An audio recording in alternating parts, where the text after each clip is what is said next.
Let's get started as folks continue to join us here. I recognize a lot of faces in the audience, folks who were here with us last Wednesday, the day after the terrorist attacks in New York and Washington. But as we reminded ourselves, the day before we began to meet the dead. And of course now we've begun to meet the dead. We have names and we have faces, and we have shed a great many more tears, and I'm sure we're going to shed a great many more after we leave this room. We began last week to try to make sense of where we are in what appears to be a new world order, and we reflected on the great many ways in which we've been challenged, all been challenged by these terrible events, challenged in ways that test our creativity, and in ways that test our values, and in ways that test our humanity, and in ways that test our resolve, and all in unprecedented ways. And I suggested last week that because we're members of a university community, we have a special kind of responsibility here, and the special kind of challenge, that challenge most directly being the challenge for us to construct analytically answers to three very fundamental questions. And as we addressed them last week, they were who, why, and what now? And we reconvene today as promised to continue that conversation because, as we expected, we remain short on answers to each of the questions. The who question seems somewhat clearer now, although we can be certain that we'll never know with certainty who. The answers to the why question remain, I think, very unsatisfactory. There are lame answers, there are easy answers, and we hear them all the time on the cable networks, on the broadcast networks. Muslims hate friends of Jews, or fundamentalists defend traditional values against the corrupt and debased standards of global capitalism. That explains anger, that explains resentment, but it doesn't explain wholesale terror. We need to know much more about why. And the what now question was the one that I think got the most attention on our panel last week, and I think given the composition of the panel and the urgency of this question in particular, will again today. But before I introduce the panel, I do want to call everyone's attention to a series of teach-ins. We've resurrected and identified ourselves generationally and have resurrected an idea whose time, alas, has come again. A series of teach-ins that are being organized by the Center for International Studies, by the Political Science Department, with the help of the Boston Review, with the help of the Chancellor's Office and the Dean of the School of Humanities, Arts, and Social Sciences. These are going to take place over the course of the next several weeks, and each event is designed to comprise of a 2-hour panel, not unlike this one, and like the one we did last week, of course, to be followed by smaller, more intimate gatherings in the residence units over food, over dinner, which will allow students and faculty to continue the conversation, as I say, in a more intimate and hopefully useful context. The schedule itself is going to be well posted and well publicized, but I just wanted to call your attention to it. The first meeting is going to be on the media's role in reporting the events and in shaping our discourse. More about that in just a moment. A second will provide us an examination by international students at MIT about why there is so much animosity, so much hatred of the United States in the rest of the world. A third panel, comprising some of the same folks you've met in these two sessions, will examine options for U.S. foreign policy.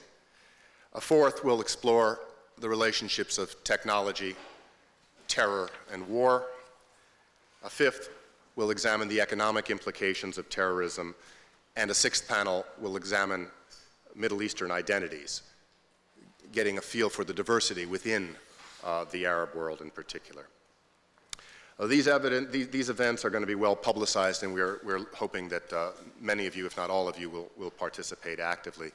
Before I introduce the panel and we get started, Henry Jenkins, who is responsible for the media panel, wanted to make an announcement about the preparations that they've done. Hi, I wanted to announce to this group on launching of a new website called Reconstructions. The URL is behind me on the blackboard. It's web.mit.edu/cms/reconstructions. This website was developed over the weekend by individual grad students, faculty, and community members in the Comparative Media Studies program as part of our response to the events last week. It is an act of mourning, not an act of cold analysis. There were many times over the weekend we've broken down in tears as a group over some of the things that we've been trying to cope with and write about this weekend. Well, we felt it was important to provide this community and other communities with a guide for studying and reflecting on the role that media is playing during these events. The site does a number of things. We've been contacting people around the world to send us summaries of how the coverage has looked in a variety of countries. That's something that's ongoing, and if any of you if you look at the site and have access, contacts, or knowledge of countries that we haven't represented yet, please write me at henry3@mit.edu and we'll put you to work helping us to cover it. But we felt very strongly that the American media coverage had often not paid attention to global responses, had framed it as an American issue and not a global issue, and we wanted people to hear simply the range of views that were being expressed through the media.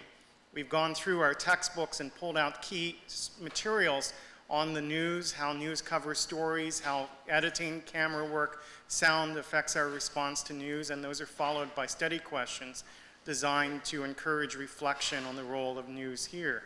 We have worked with Arab Americans in the greater Boston area, and we've had camera crews doing interviews, and we expect as the week goes along to put up digital cinema projects showing some of their perspectives about what has gone on.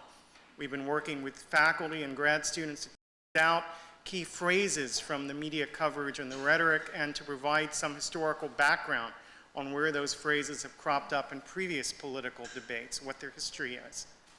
And we have offered our own personal statements on this, along with guides for teachers and selections of images, and we've been filtering some of the most thoughtful editorials that have come out about the incident and put them on the site, along with resources to provide help for those in need. So we'd urge you to take a look at the site, use it as you begin to reflect as a community on these events. Send suggestions to us about things that might be added. And keep watching, because the site's not done yet. We're still hard at work, and will be throughout the week. But we really appreciate any interest and support that we receive from this community. Thank you. Thank you, Henry. We're going to proceed in use the same process we used last week, which is simply to go straight down the panel. I've asked each of my colleagues to speak for no longer than 3 to 5 minutes with some opening remarks, because we want to make sure that we can gather as many questions and declarations, if you like, from the audience as possible. Quickly, by way of introduction, I'm Dick Samuels, and I direct the Center for International Studies. I'm a professor in the Political Science Department. My colleague next to me, Professor Stephen Van Evera, also in the Political Science Department and in the Security Studies program, a specialist on U.S. foreign policy and on war and peace. Professor Balakrishnan Rajagopal, who is a professor in the Department of Urban Studies and Planning and directs the Center's program on international human rights and justice. Professor Nazli Shukri, a professor in the Political Science Department and a specialist on international relations, who's going to speak to us a bit about reactions within the moderate Arab states. Professor Barry Posen, also in the Political Science Department, a specialist on international affairs and military strategy, who's in the Security Studies program as well. And Jeremy Pressman, who you heard from last week, who is a graduate student in the Political Science Department, who is writing his dissertation specializing in the Arab-Palestinian conflict Israeli-Arab relations, and Greg Koblenz, who couldn't join us last week because he was at a conference in Orlando, Florida on terrorism and was stuck, ironically, there. He's taken buses and trains, he has returned. He too is a graduate student in the political science department and is writing his dissertation on domestic mobilization in response to terrorist events. With that, let me turn it over to each of our panelists. Hello, everyone. Thanks for coming. My comments are going to be directed at the question of what to do next. And I have two main recommendations to all of us about what to do next. Well, three maybe. The first is that I believe that the Al-Qaeda organization, which likely committed these acts, is a very dangerous organization. It's not appeasable, and therefore we have only one option, which is to defeat it. So I think that's the direction we have to go. We have to focus like a laser beam on that task. The second point is that if you're going to engage in an action like that, this is essentially counter-terror action. All of history of this sort of action teaches that you must legitimate your policy in the eyes of the societies from which the terror came if you're going to succeed. It is essential that you behave in ways that you can explain to those societies as fitting, right, proper, and just in their eyes. If you are viewed by them as fundamentally corrupt or wrong-headed or disregarding ethics they hold dear, your efforts will fail. Your efforts will fail. And I think the U.S. should focus like a laser beam again on how to legitimate the counter-terror action it now needs to take against Al-Qaeda in the eyes of the societies from which it has come and where it's now being held in haven. We can't win this war by sending lots of special forces in to hunt around the vastness of these regions and chase people through mountaintops. That ain't going to work. This is essentially going to work only if we've persuaded others in the region that we have a good cause. And I'm worried that the Bush administration are not thinking along these lines at all. Third point is we must not make too many enemies in doing this. A wide crusade against all the bad guys of the world at this point would be very unwise. We must narrow the scope of the problem we're trying to solve and narrow the scope of the enemies we're pursuing tightly, very tightly. If you go after many people, you will trample on the toes of their friends, relatives, associates, and others in ways you may not even recognize. There's a special danger that we're going to do that in this conflict because we're operating here in parts of the world and amidst cultures and peoples that we don't know much about, don't know very well, and that raises the risk of our own blundering in ways that are counterproductive to us. I think we should all consider that Al-Qaeda may be hoping, and Al-Qaeda is the bin Laden organization. He's the head of that. Maybe hoping to bait us into some overreaction, some blunderous, thunderous overuse of force and violence. And history's seen this before. Thucydides wrote in his book on the Peloponnesian War how Athens, which was riding high and sitting pretty when all things began, sent its forces to Syracuse on a ruinous overreach and brought itself to ruin. Let us not do that, okay? Little details, few details here. Legitimate the policy. And there's a third, more general point, which is we need many allies to win this effort. And toward that goal, we have to legitimate the policy. I'll say a few more words. You shut me up when you want. There are two major groups of allies we need to win here. One is the Russians, and the other is the Arab and Muslim communities in the Middle East and South Asia. Toward the Russians, we need their help, number one, in locking down their nuclear arsenal once and for all, so that we can be assured that there's no leakage of their materials, skills, and weaponry in the direction of terrorists. We've been dilly-dallying foolishly on this project now for a decade. It's time to stop it. The second thing is we need their help actually in controlling things in Southwest Asia. To do that, we must get rid of all irritants in Russian relations with the U.S., and that means we must stop NATO expansion and stop national missile defense. These are indulgences we can do in normal times, but not in an emergency. And then I think we have to change our foreign policy toward the Arab-Israeli conflict. We have to get this conflict off the agenda, and we have to take a position toward it that we can defend as principle to all. I hesitate to say anything synoptic about that conflict because people assume I'm being unfair unless I give you the whole 9 yards, okay? And I absolutely am not in favor of cutting ties to Israel. I'm in favor of, in fact, of forming an alliance with Israel. But I think Israel should now be asked to offer a more generous peace than it did last year. It should be asked to accept the green line, the borders of '67 as the final peace lines. I believe this is profoundly in Israel's interest for a number of reasons I can outline if you want. And profoundly in America's interests, because the American role in this conflict is a fundamental factor in making America's counterterror efforts elsewhere more difficult. Other things we need to do, it is essential that we set up a major media project in the Arab and Muslim worlds to explain America's case, to publicize the cruelties of al-Qaeda, to explain. I think very few people in this part of the world understand that al-Qaeda murdered more than 200 Africans 3 years ago in its horrific bombings in Kenya and Tanzania. People there have never heard the cries of the children and the loved ones of these victims. They've never seen their faces. They don't know how many Muslims were murdered on Tuesday, and many were murdered on Tuesday in New York. We need to explain this to the Arab and Muslim worlds. We have no voice there today. We need to explain our policy on Iraq to them. Saddam Hussein has been running wild in the media in this part of the world, portraying the United States incorrectly as somehow injuring the children of Iraq. We have a very strong case to make there. We aren't making it. We need to explain, explain, explain. And always we must explain before we use force. There must be no quick use of force here. I saw in the news this morning that Bush is giving the Taliban until Wednesday to surrender bin Laden. This is a terrible blunder. We must proceed with great sobriety and move slowly, simply in order to be able to tell the world, we've tried everything.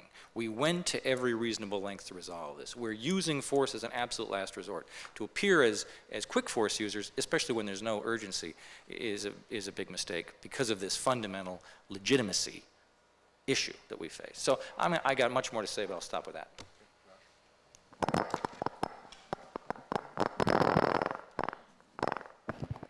My comments are mostly with regard to what to do now also. But let me just make one comment about the why, which my colleagues here may be much better in explaining than I. I just think that we need to refocus a little bit about not just why do they hate us, in the sense that why do those people hate the United States, but also why there is so much hatred in general. Why is there that, there is so much hatred in Ireland? Why is there that there is so much hatred between Hindus and Muslims? The organization Al-Qaeda, for instance, has been training people not simply to send them as mercenaries against the United States. In fact, regularly they've been sending them to actually kill and maim people in the Kashmir Valley. And that has been very well known for more than 10 years. India has been supplying evidence.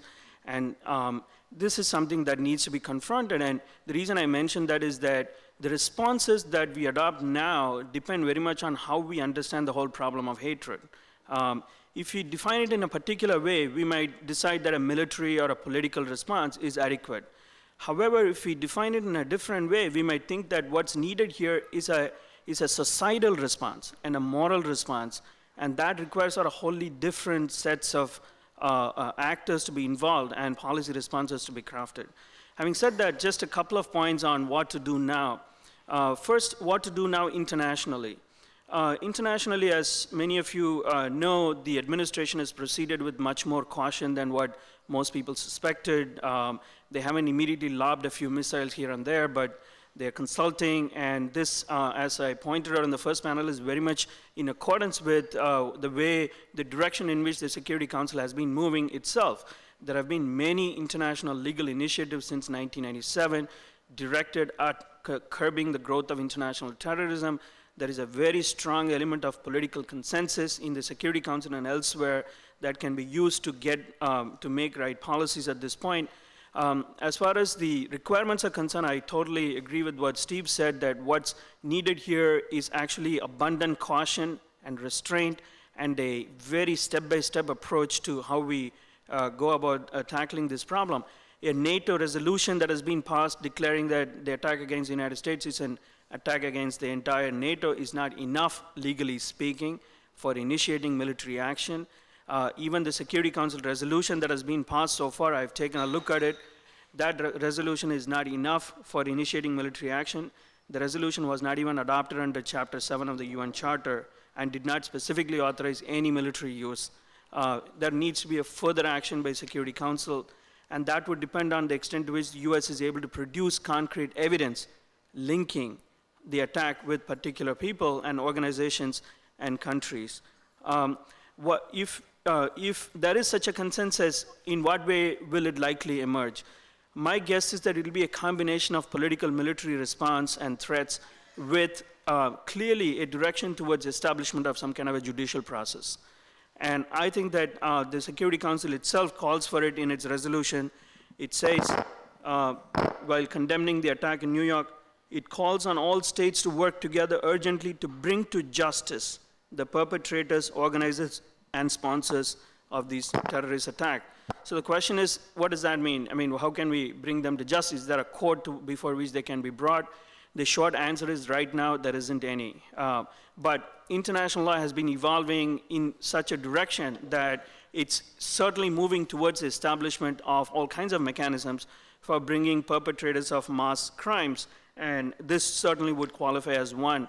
And one option here would be to think about the Rome Statute on International Criminal Court, and to think about creatively interpreting both crimes against humanity as well as war crimes, not to mention the 4 Geneva Conventions that actually deal with this issue. There is an article in the Geneva Conventions that's common to all 4 Geneva Conventions that specifically target non-state entities from committing certain kinds of atrocities. And there is a lot of scope here for expanding legal process. And my hope and plea is that the response to these attacks will not always be violent responses, but they will actually be responses through international law and through judicial process. If one additional point regarding what to do internationally relates to what I said about why this is happening and how a societal response is necessary. And I would add that one critical component of that societal response is an interreligious response that actually takes an honest look at some of the problems that exist with all religions.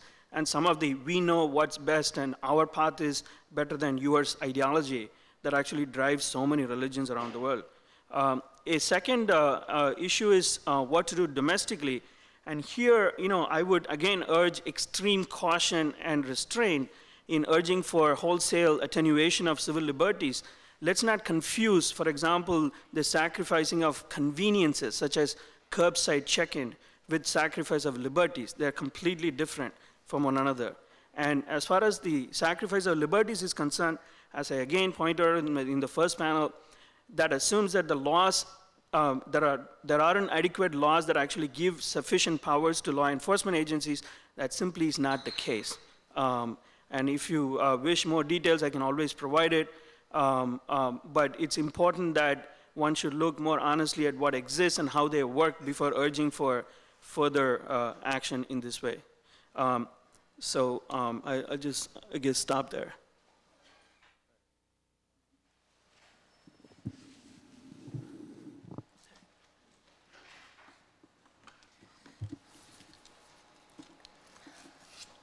I don't have a prescription for a response, but I do want to share with you some of the dilemmas, problems of the moderate Arab states. Who are they? What challenges do they face? When is it going to be very relevant? Why? And in a way, what next for them? Who are they?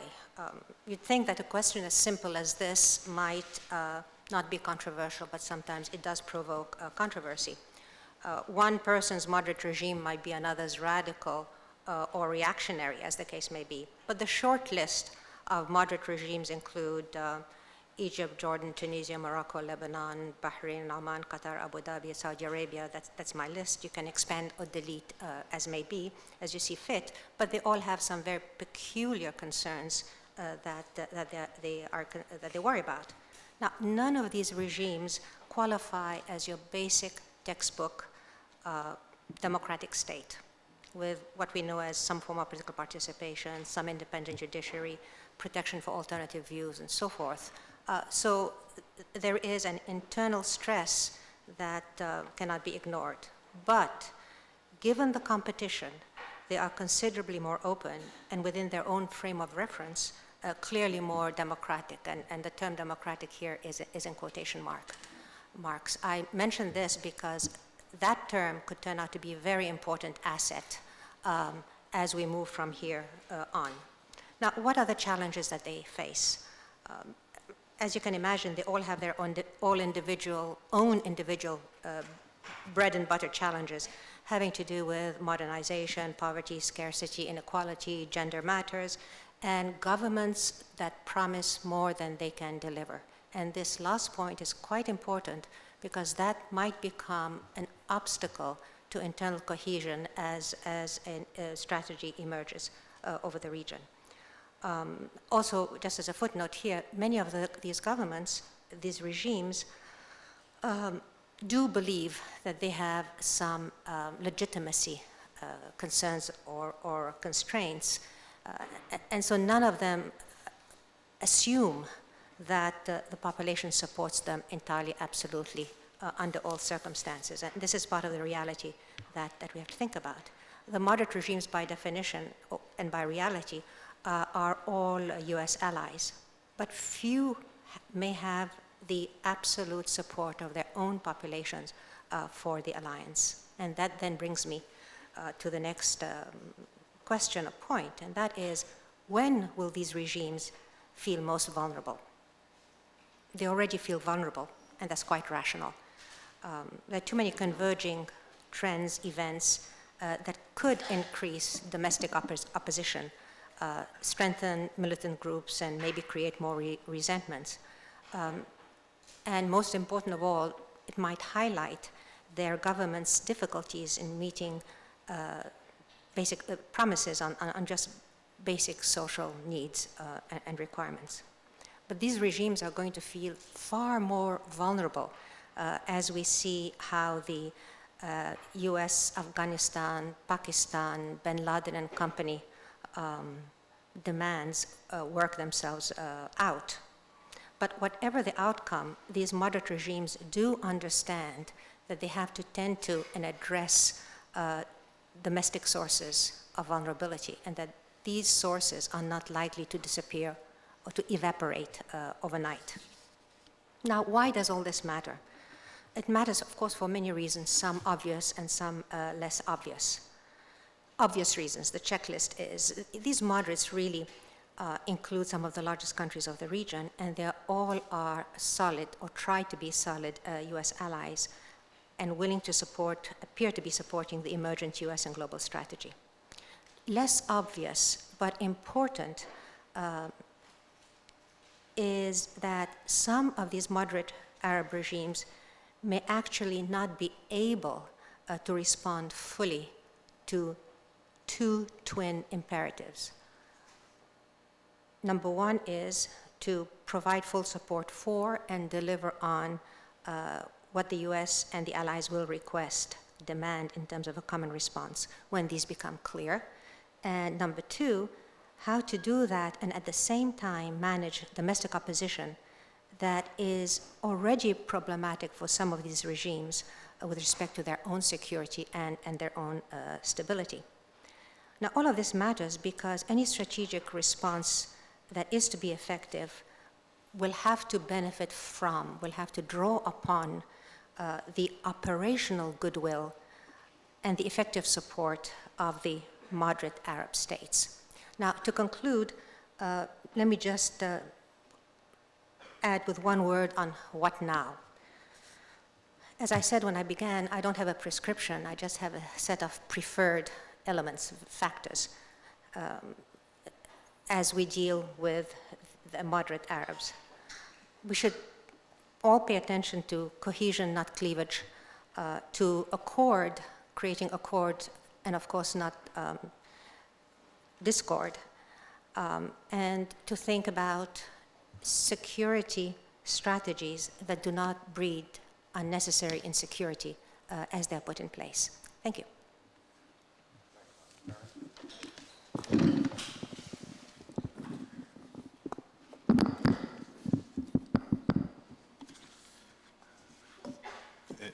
people can hear me?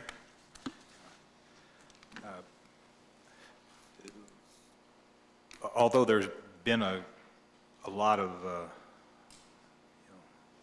public and collective efforts to mourn the dead, I don't think that process is over by any stretch of the imagination. And although I've been to forums like this and been in interviews and things like that where I've been forced to talk about the next instrumental response. What do you do next? How do you sort out the politics and the strategy of this? I nevertheless feel a little bit funny doing that, I have to say. And I want to say a couple of hard things here which are at odds with where we are in this process. Second, I think some of what I'm going to say is inevitably colored by my own intellectual past. There are a lot of people in this town and in this corridor, this Northeast corridor, who've been talking about terrorism of one kind or another for many years and have been predicting an event of this magnitude. And I was always a skeptic about this. This was not something I paid a lot of attention to. I didn't doubt that terrorists had capability. I didn't doubt that they had the interest to kill Americans. I always thought, in contrast to some of my friends, that in fact they would do it this way. They would come with money and find the ingredients they needed for their action within our shores. But I always doubted that a really large event would occur because I didn't believe it served the political interests of any group. And in this I was clearly wrong. Right? And I may be reacting to my wrongness, since security studies is my business, and I, like the intelligence communities, suffered some kind of intellectual failure.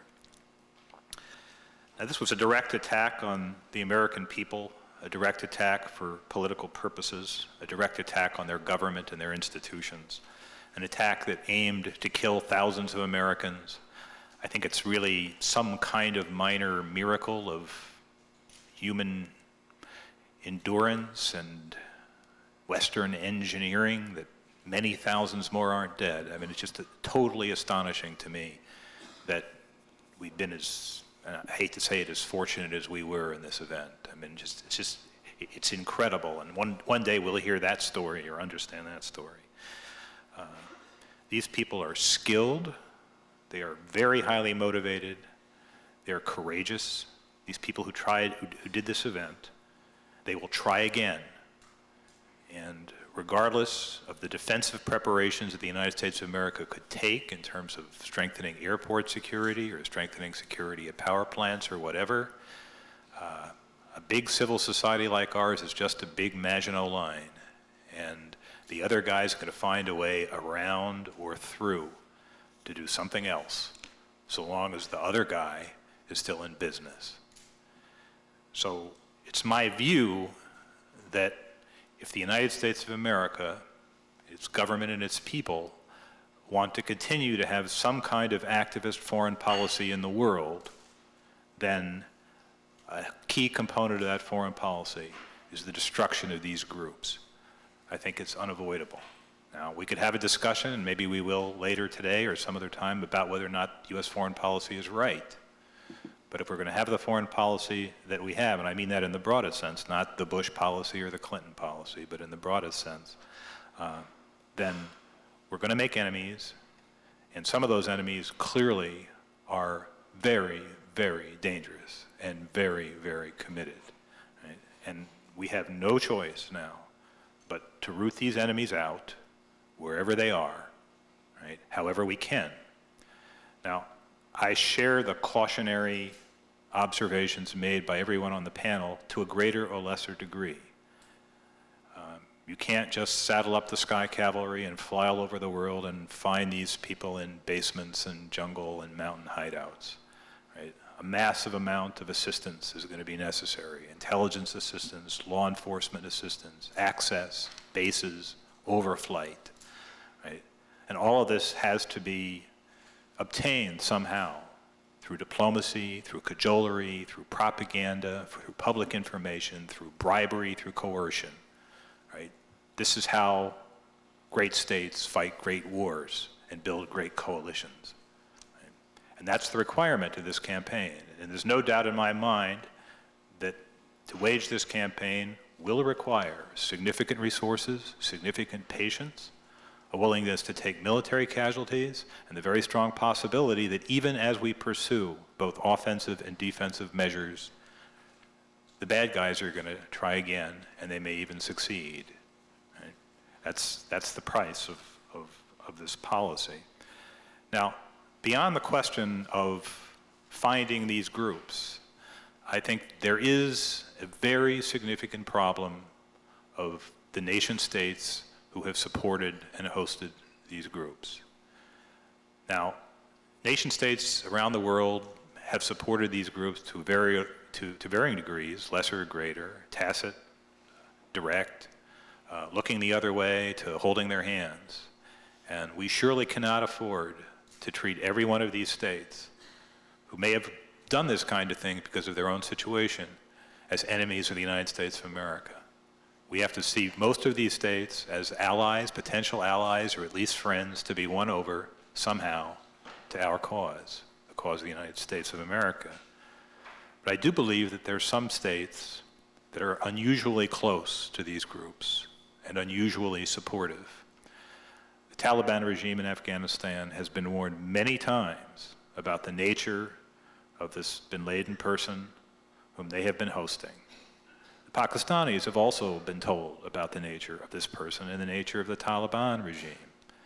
Now, I think in the interests of defending the United States of America, in the first instance, we have to give Taliban the chance to produce bin Laden and his 36 closest friends, right?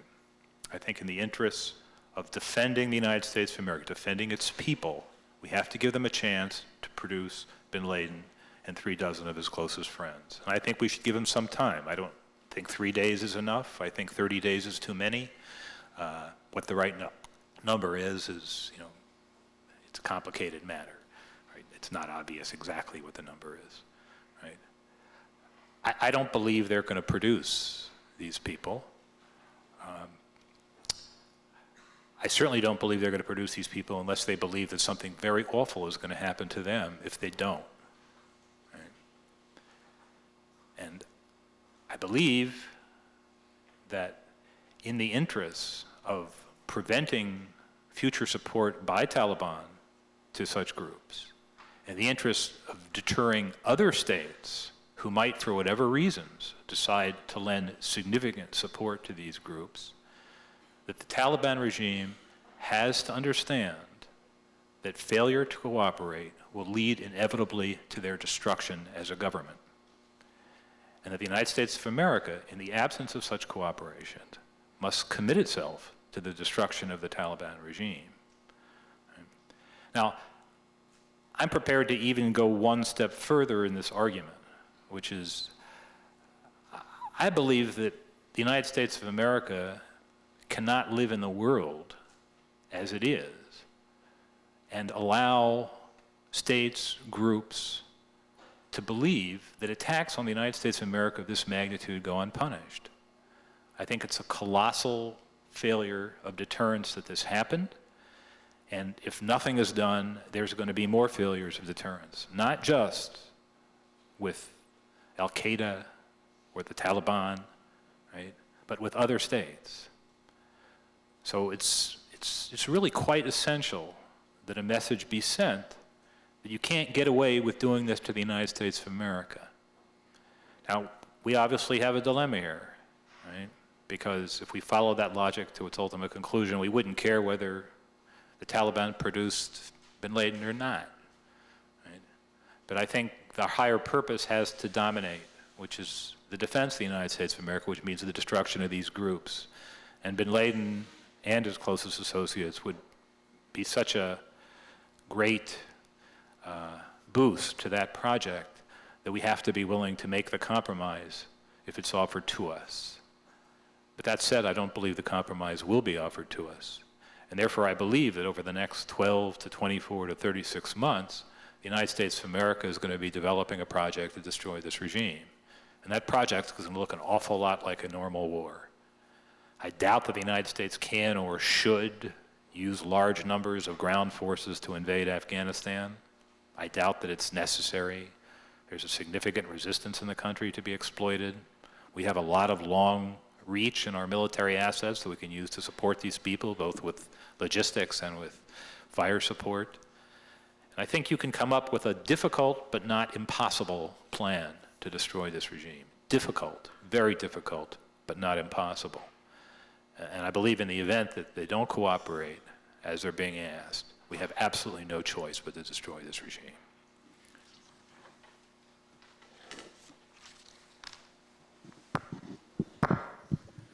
I want to try and look backwards a little bit more because I think in looking backwards, not only do we get some insight into what happens from here, but we also can move away from the term that has been used a lot in the last week of mindless terrorism.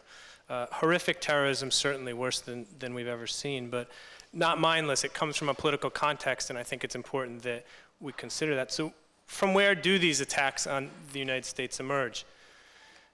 I want to go into what's deep history for some of us in the room.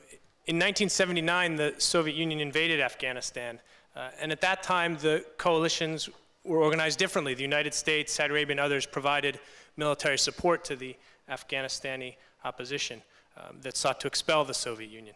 And they were ultimately successful. 10 years later, in 1989, the Soviet Union withdrew in defeat. And what they left behind, among other things, was a group of soldiers, militants, whatever word you want to use, many of whom believed that they had defeated the Soviet Union in the name of Islam. They were battle-tested. They were flush with victory over what was then one of the world's two superpowers, not for much longer, though. And they were part of what had become and continued to develop into the 1990s of an international network linking figures in Afghanistan, the Arab world, Islamic states, and elsewhere, and certainly in the West as well, in the United States. But let me be clear, this is not the setup for a sort of jihad versus McWorld, to talk about Ben Barber's book. It's not just about the modern intrusion into traditional Islam. This, from that time on, becomes about the extension of American military power, American economic power, and a way of life around the world, and the reaction from those who oppose the United States on those grounds. It's about the U.S. global role, but it's about the U.S. global role as it's been felt in the Middle East and South Asia. And let me just highlight a few aspects of that, how that global role has been felt. The Persian Gulf War in 1991.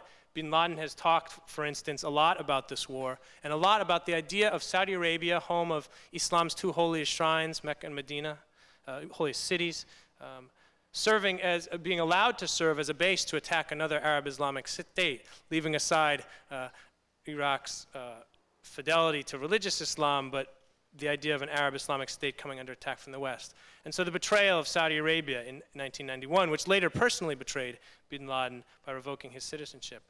Secondly, and this has been alluded to already, the U.S. support for Egypt, Saudi Arabia, and other regimes in the region, regimes that to varying degrees are not seen true to Islam by this organization, by bin Laden, by others, regimes that are seen as corrupt, regimes that have repressed opposition movements, and regimes that are linked to the U.S. policy and the Western policy in the Persian Gulf War.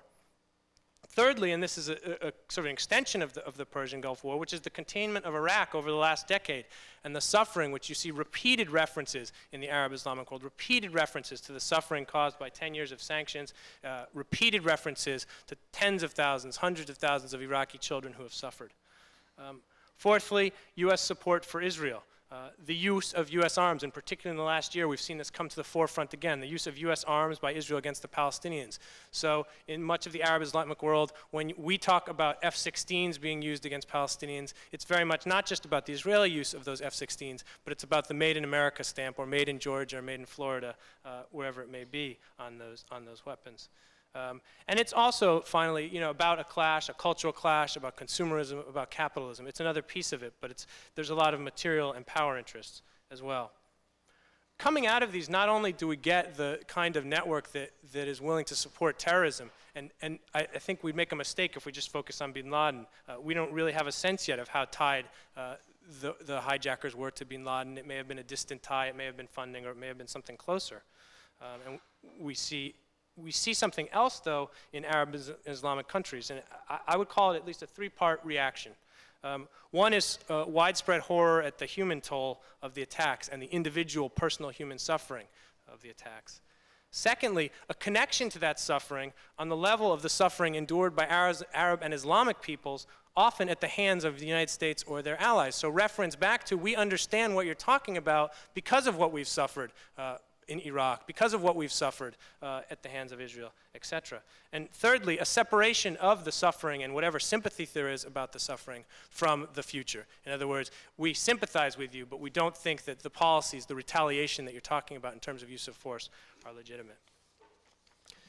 Let me just say a couple final things. This is largely, I think, taken on a life of its own. It's beyond just bin Laden. Over the last decade, we've seen adherents from a variety of countries, many from Arab or Islamic countries, but also some who've spent years in the United States and the West. And you keep hearing some of the terrorism experts talk about how the profile of suicide bombers or hijackers or whatever it is has to be changed. And I think that's something that's going to come out of this. It's not just about a poor, impoverished person locked in a room for a week who's then sent out with bombs. It was much more sophisticated, much more long-term, and much more widespread. And so if we go bomb Afghanistan, one wonders if we'll also be bombing Germany with some of the ties of the hijackers. And I think another implication is that this isn't just going to go away if the United States decides to pull up the stakes in the Middle East and South Asia. There's a developed institutional antagonism now, number one. And secondly, to start to pull the United States out, for the United States to start to pull out of the Middle East and South Asia, but particularly the Persian Gulf, is a fundamental redefinition of U.S. foreign policy that has global implications. It may be something the United States should do. I'll remain neutral on that. It may be something the United States could do, but I don't think it's likely in the short term, and it's going to require something at that level, I think, to change the intentions at all of the other side, if that's even possible at this point. The thing that I think it can be important to, as you talk about some of these policies, talk about tinkering and modifications, is that it's not just about a battle between the United States, its allies on the one side, and the networks of bin Laden and bin Laden's allies on the other side. There's a whole world out there, and as many of the panelists have talked about and alluded to, the United States and both sides are really looking for public support, looking for people in countries all around the world and governments all around the world. And so it is possible that changes in U.S. policy, and we could talk about those changes, might increase maneuverability in states. Some of the states that Professor Shukri talked about, states like Pakistan as well. Finally, I think we should think about, as the United States sort of looks across the globe, and particularly in the Middle East and South Asia, at its foreign policy, are there going to be sacrificial lambs? It's interesting, and I'll just close with this. Already we saw that the mayor of Tehran sent one of the first official correspondence to the United States, to Mayor Giuliani, expressing sympathy for this.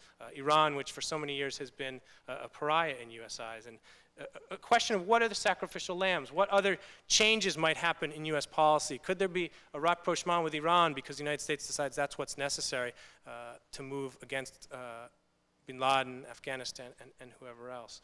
And it's worth considering what other possible changes might come about.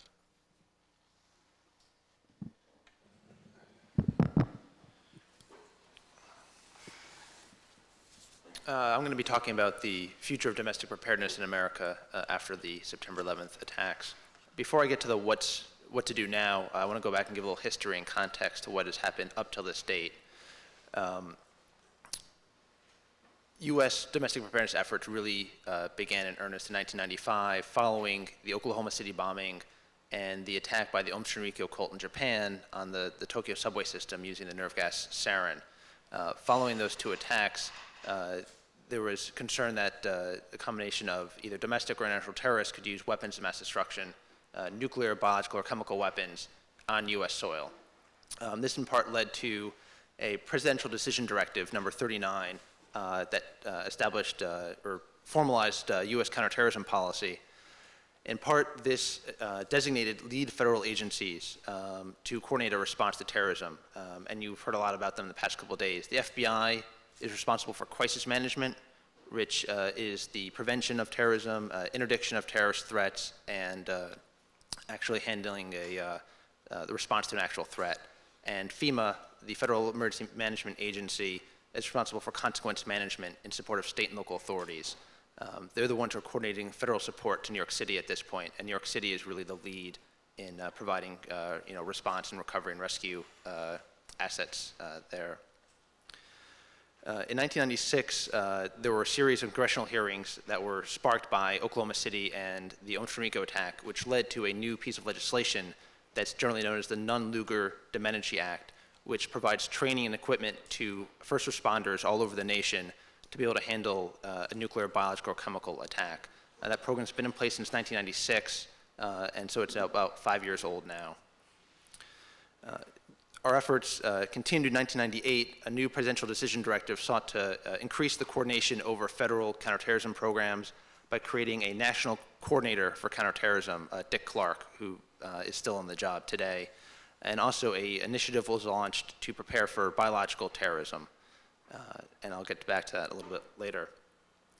Most recently, earlier this year in May, the president announced a task force would be formed by Dick Cheney to look at U.S. domestic preparedness programs and policies, and a report was supposed to be issued this October. I don't know the status of that, but presumably that is now a very high priority.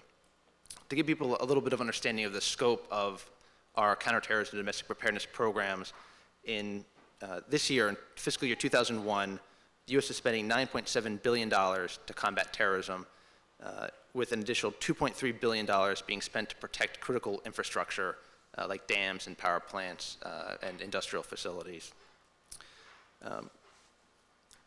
Looking at what happened September 11th, it's unprecedented not only in its savagery, but also its sophistication and its magnitude, and introduced several new elements to American domestic preparedness that hadn't really been at the forefront previously. Those elements include the use of suicide bombers, the use of aircraft as actual weapons, the infliction of massive casualties, and multiple nearly simultaneous attacks on American targets. Those have been considered singly previously, but never in a combination, never of something of this magnitude. So there's definitely a sense in the domestic preparedness community that this still was not really expected. We must now consider new forms of attack that could cause massive casualties, such as the use of anti-tank, anti-aircraft missiles, the use of nuclear, biological, chemical, radiological weapons, and we have to look at new targets, such as skyscrapers, trains, dams, nuclear power plants, sports stadiums, malls, all what you could call soft targets that could appeal to a terrorist group. Unfortunately, the technical barriers to this sort of terrorism are rather low, or they're constantly receding. In the past, it's been the motivational barrier that's prevented groups from carrying out these sorts of attacks. And what we saw on September 11th was the final irrevocable breach of that barrier, and we cannot assume that it exists anymore. Previously, in the domestic preparedness community, the guideline was, well, these attacks are low probability but high consequence, and therefore we must prepare. But now we must accept the fact that these are high probability events and high consequence. And that leads us to what do we do now? The next several weeks and months, there's going to be a lot of debate about what to do, lessons learned, how to prevent this from happening, how to prevent other incidents. And there's a huge array of things to talk about. I'll just limit my comments to 4 things. On prevention, in the area of aviation security, which will receive a lot of attention, obviously, there are measures that could have prevented these attacks, such as sealing the cockpits of airplanes before takeoff to prevent a hijacking, federalizing security at airports, so you no longer have minimum wage, poorly trained workers screening baggage and checking IDs, deploying more air marshals on board aircraft who will be undercover and armed and able to deal with hijackers. We also have to look at some more extreme things, such as defending airliners against anti-aircraft missiles. You may recall that during the war in Afghanistan, we provided the Mujahideen with several hundred Stinger missiles, which are still unaccounted for, and we must consider those a threat now as well. And also, we will have to probably take a look at reestablishing continental air defense, preventing airliners from abroad from being turned into weapons against us. There are also a range of measures we'll have to look at in terms of maritime security, border security, immigration, which will require, that is not my area of expertise, so I'll kind of won't mention anything on there, but those will be issues you're going to be hearing about. Finally, we're going to have to look at hardening what's called soft targets, such as skyscrapers and malls, with physical security, guns, gates, and guards, and devices to detect guns and explosives. And this will be possibly ubiquitous, but the extent to which this happens is a matter of politics, basically. On intelligence, which is going to receive a lot of attention given the lack of warning about this attack, the current proposal is to expand the authority and the ability of law enforcement agencies, particularly the FBI, in conducting surveillance on terrorism suspects. And a lot of this involves electronic surveillance. There will also perhaps be a need to lower the threshold required to launch investigations of suspected terrorists or groups. A lot of these issues will require trade-offs with privacy and other civil liberties. But the bottom line is, even if you implement the prevention measures and greater intelligence collection, the U.S. will remain vulnerable. There's no way around it. Our society is too open to prevent access to our country and prevent people from doing the things that they've done in the past. So with that realization, we also need to look at how do we respond to these sorts of attacks in the future. And I'll just highlight two issues here.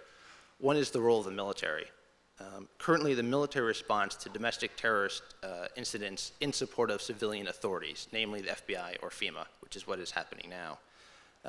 Recently, there was a National Commission on Terrorism which recommended that in certain circumstances, the Department of Defense be given the authority and the charge as lead federal agency to take over response to a terrorist attack, and they would basically be in charge.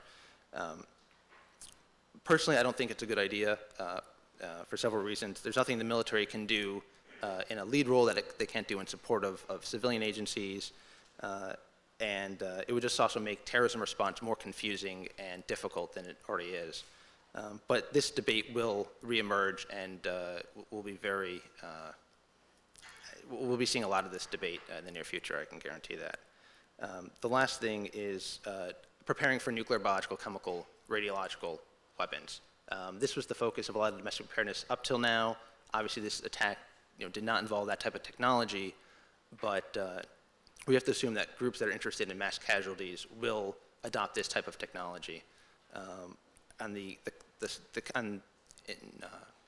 In respect to chemical weapons, our preparedness is fairly good because the capabilities you need are already resident in our hazardous materials units that are at fire departments and that sort of thing.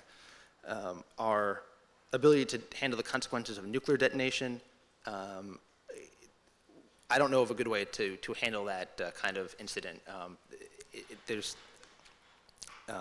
There might be things you can do to prevent it, and actually that's where the focus has to be, is on prevention. But once a weapon has gone off, there's little, if anything, you can do in the immediate aftermath. The key area where we can make a difference and where the threat, in my mind, is also very severe is dealing with biological terrorism. And there are two areas where require further investment in the future to deal with that threat. The first investment area is in public health, because early detection of this sort of attack is crucial to saving lives. The CDC began a bioterrorism preparedness program in 1999, so it's fairly young, and it will have to be expanded and accelerated in the coming months. The second area that requires investment is the medical system. America's hospitals cannot handle a large-scale outbreak of an infectious disease. Between managed care and the competition in the hospital industry, they've been cutting beds, they've been cutting staff, and they don't have the resources to handle 200, 300, 1,000, more than 1,000 people who come in who are severely ill with infectious disease. Currently, there's little, if any, federal money going to hospitals to prepare them for this. It's really the big gap in our program, and I expect to see a larger focus on that issue in the near future. I'll leave it at that. Thanks very much, Greg.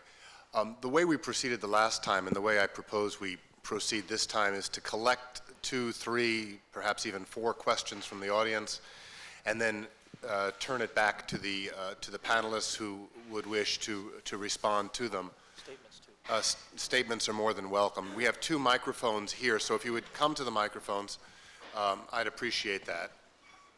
It would make things easier. First, though, we had one panelist who who asked to be removed from the panel because he feared that the panel would go on far too long. And so Josh Cohen, who is the head of the political science department and the editor of the Boston Review, I want to recognize him first, ask him to address his remarks to the panel, to the audience, and then we'll carry on with the procedure as before. Long ride, despite our best judgment. Appreciate that. Do you want me to talk at the microphone? Yeah, if you would use the microphone, it would be. It's on tape? It is indeed. Oh, good, because my voice is loud enough. I wanted to make three closely related points, and I think of each of the three as in disagreement with things that Barry Posen said. Two explicitly, and the first I think he would disagree with. But I preface that by saying that today, as last week, I greatly appreciate the force of Barry's contribution, which I think has been certainly very instructive for me. So the first point that I want to make, I don't think that there's any easy way to say this, and it's easy to misinterpret, but I'll say it. I think the worst thing that can be said about the events of last Tuesday is not that they occurred on American soil or that Americans were killed. The worst thing that can be said about the events of last Tuesday is that it was a slaughter of innocent people. Wherever it occurred, whoever the people were who were killed, it was a slaughter of innocents. And there's no worse thing that you can do. This leads me to a second point, where I do want to disagree with something that Barry said.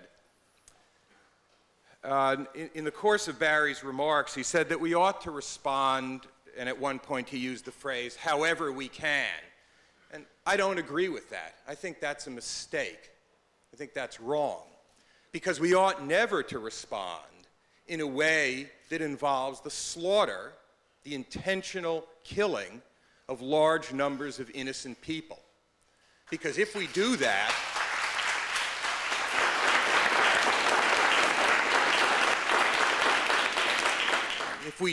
we've done something which is as evil as the act that we're responding to. Now let me I think it's important to be clear about this. No matter what we do militarily, assuming that we're going to do something, no matter what we do that involves the use of force, innocent people are going to be killed. That's the fact of life. And I want to just be clear that when I say that we ought not to go in for the slaughter of innocents, I'm not saying that there should be no forcible response, because I do think that there's a difference between the inevitable death of innocent people that's produced by the use of military force and the intentional slaughter of innocent people. What happened on Tuesday was the intentional slaughter of innocent people, whether as the goal of the action or as a means to some other, thus far unknown goal. But so recognizing that distinction, I think it's simply untrue that we ought to respond however we can. Thirdly, and this is a related point, at one point Barry identified the cause, as he put it, our cause, as the cause of the United States of America. And I think that's a mistake, and it's a mistake on a par with the first two mistakes. The cause here is not the cause of the United States of America. The cause is not about the defense of individualism. It's not about the defense of democracy. It's not about the defense of the rule of law. It's not about the defense of materialism or secularism or pluralism. It's not about the defense of the open society versus its enemies. The cause here is the cause of anybody who believes that the mass slaughter of innocent people is wrong. And that's not a cause that belongs to the United States of America. It's a cause that's shared by every religious outlook in the world. It's a cause that's shared by any moral outlook in the world. Paraphrasing what Lincoln said about slavery, if it's not wrong to slaughter innocent people, then nothing is wrong. So if you believe that anything is wrong at all, then you believe that that's wrong. And that is what, as I see it, what the cause is here. The black thread that runs through these points is that I disagree with, if I can put it this way, the nationalist framework in which the goals of policy were described. And I don't think, as you know, I'm not picking on you here. This is a disagreement with a lot of people who are articulating the goals of policy. It's a disagreement with that nationalist frame, and it's a disagreement on two grounds. First of all, I think that that's wrong. I think it's a misstatement of what the principles and values are. And secondly, for reasons that Steve Van Evera gave, I think it's practically a very bad mistake to say that the cause that we're fighting for is the cause of the United States of America. Sign up for it. If you take Steve's remarks about legitimacy seriously, that is about as guaranteed to be a losing argument as you can make. And so either you take the issue of legitimacy seriously and you don't present the cause that way. Easy for me because I think it's the wrong way to present it, but on practical grounds as well, you don't present it that way.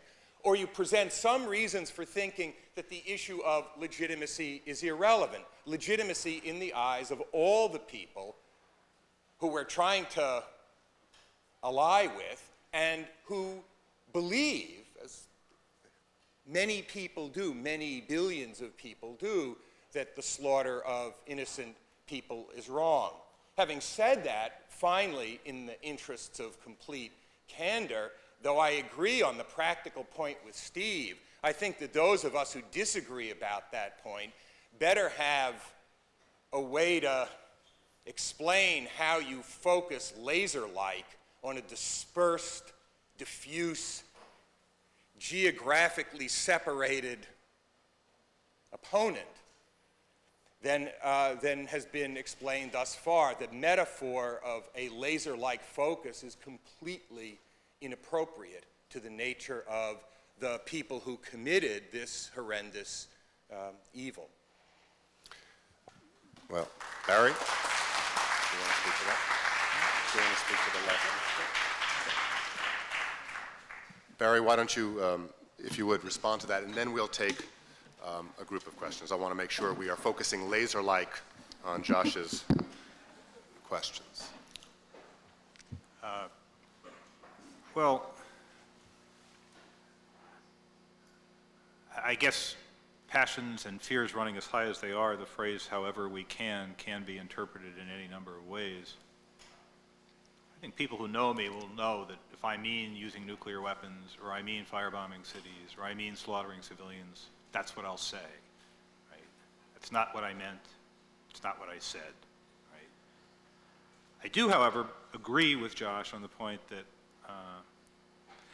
it is very likely that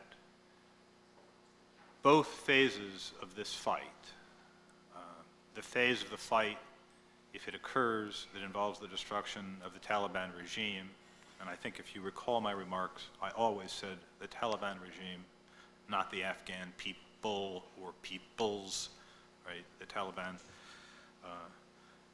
regime, and that fight and other kinds of regimes, should they emerge, as well as the fight against this group or this interlinked family of groups worldwide, both of these struggles will surely involve the deaths of innocent people.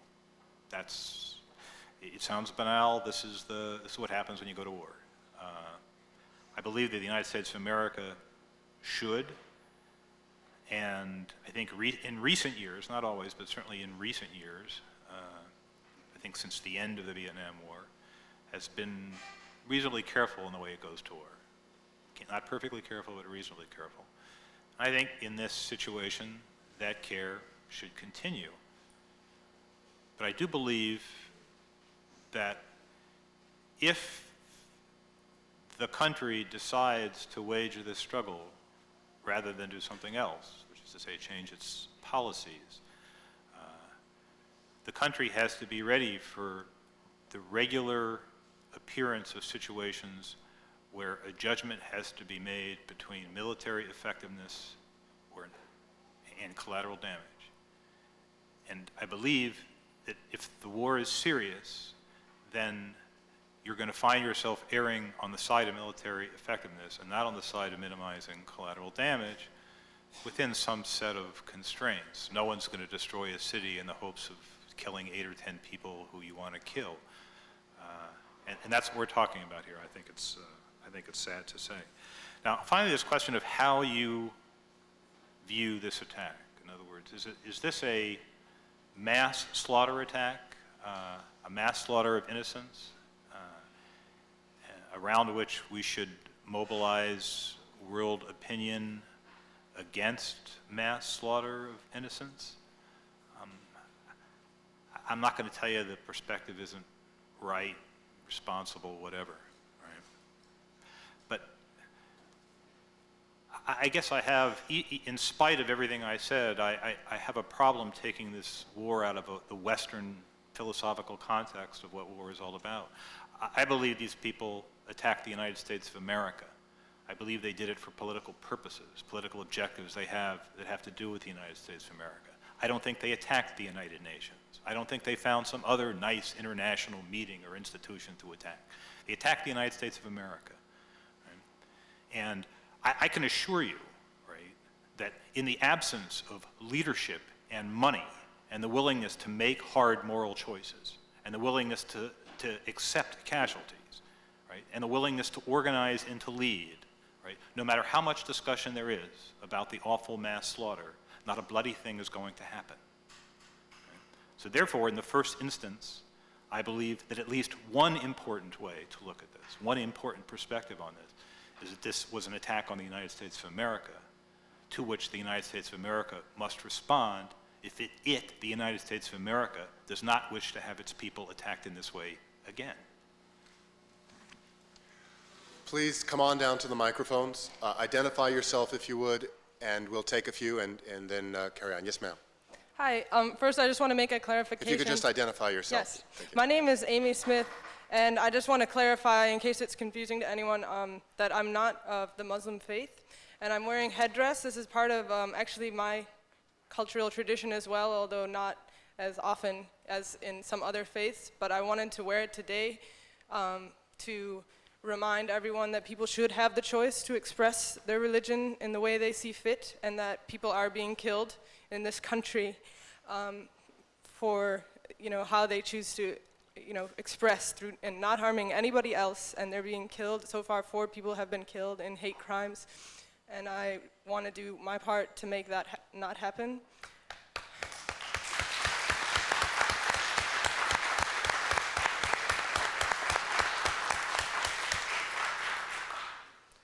And so also regard me as an individual. My comments don't reflect on obviously anyone of a different faith than my own or individuals of that faith. And furthermore, my dress is from India, a place that I have visited and lived in for a short period of time.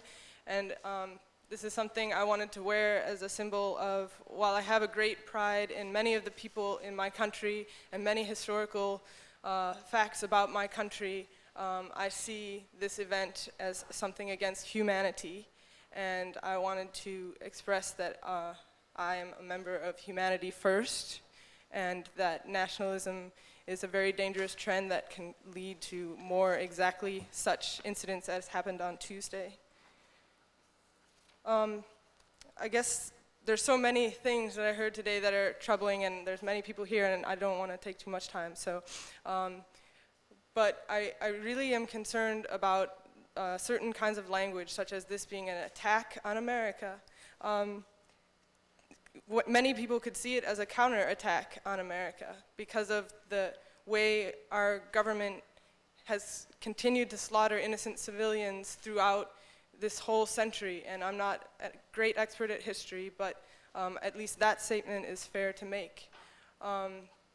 So I'd really like people to do the very hard task.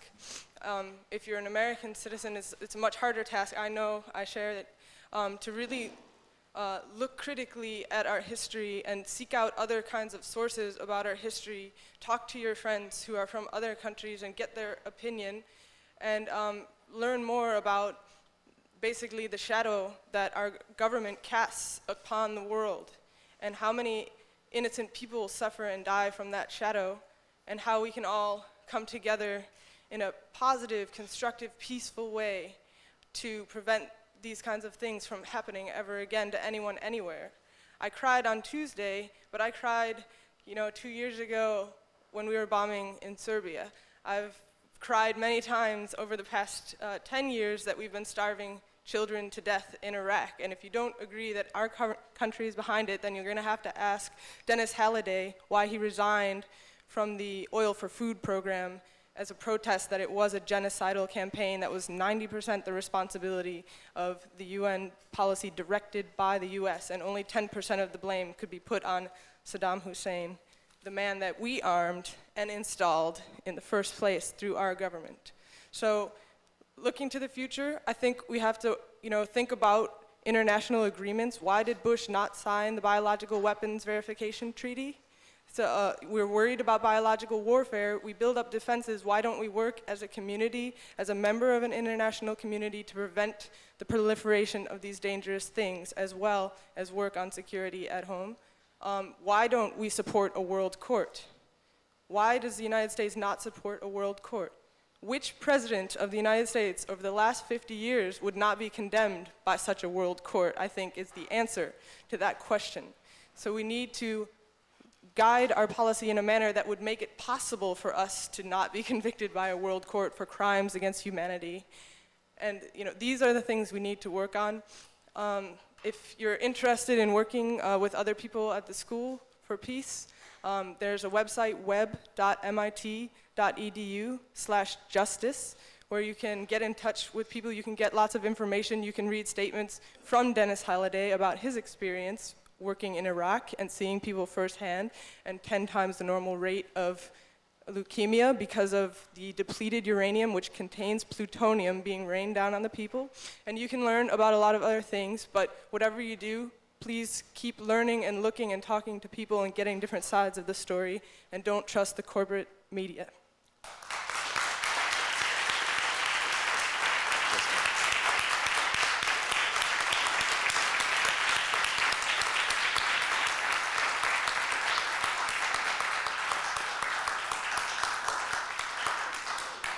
Hi, my name is Jan Altkalt, and I'm really upset as well.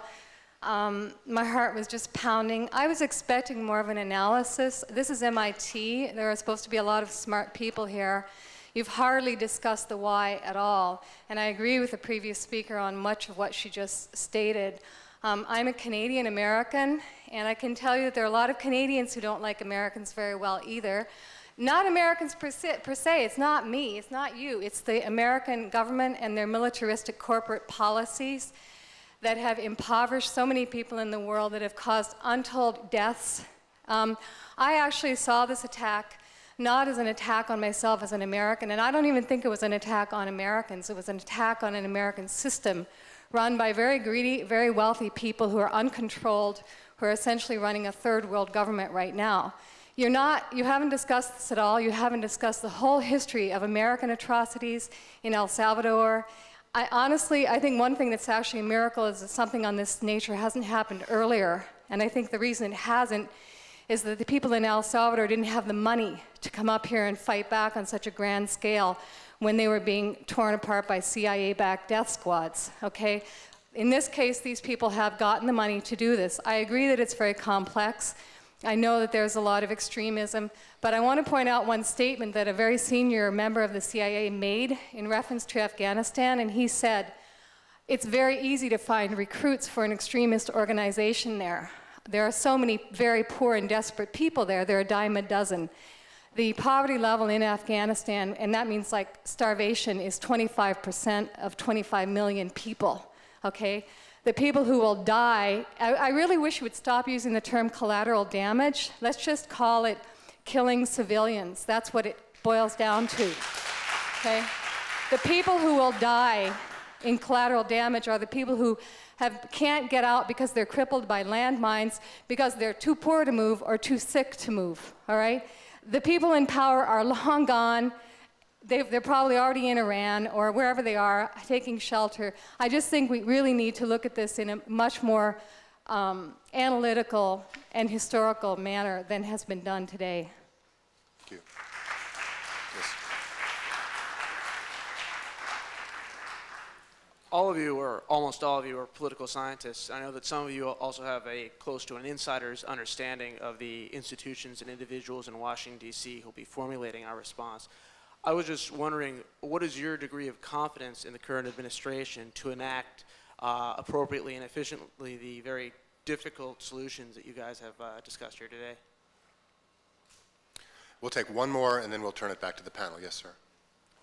Hi, I'm Fleming. Wait, I'm sorry, because this gentleman had his hand up even when Steve Van Evera was speaking at the very beginning, and I didn't, you were sitting. Please. We'll come back to you first in a moment. This is a very brief comment. We have to stop using the word crusade.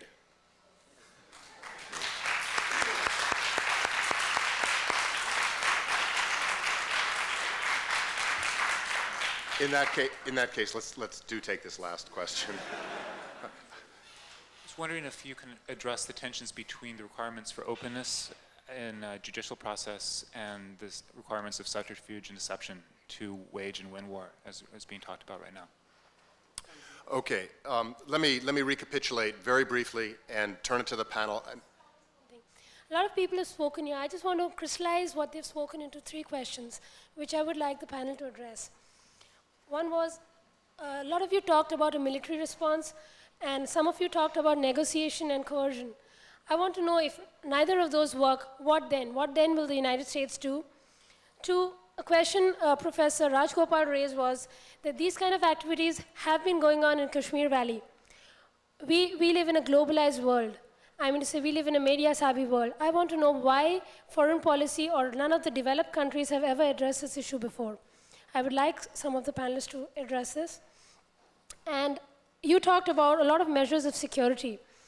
They sound very good to me, but I want to know that globally, all the countries seem to have different levels of security. How then will you develop this kind of a global security which will prevent civilians from being attacked by terrorists? I don't see how you can achieve this globally. Thank you. Okay, thank you. To recapitulate, the first questioner asked the panel to redirect itself away from nationalism and toward our common humanity.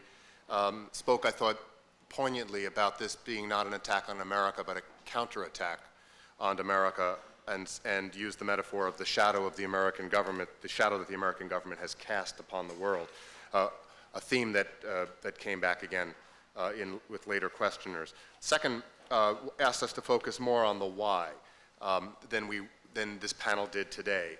The third, and raised the issue about, again, the shadow that the United States has cast, and implored the panel not to speak of collateral damage as a euphemism for killing civilians.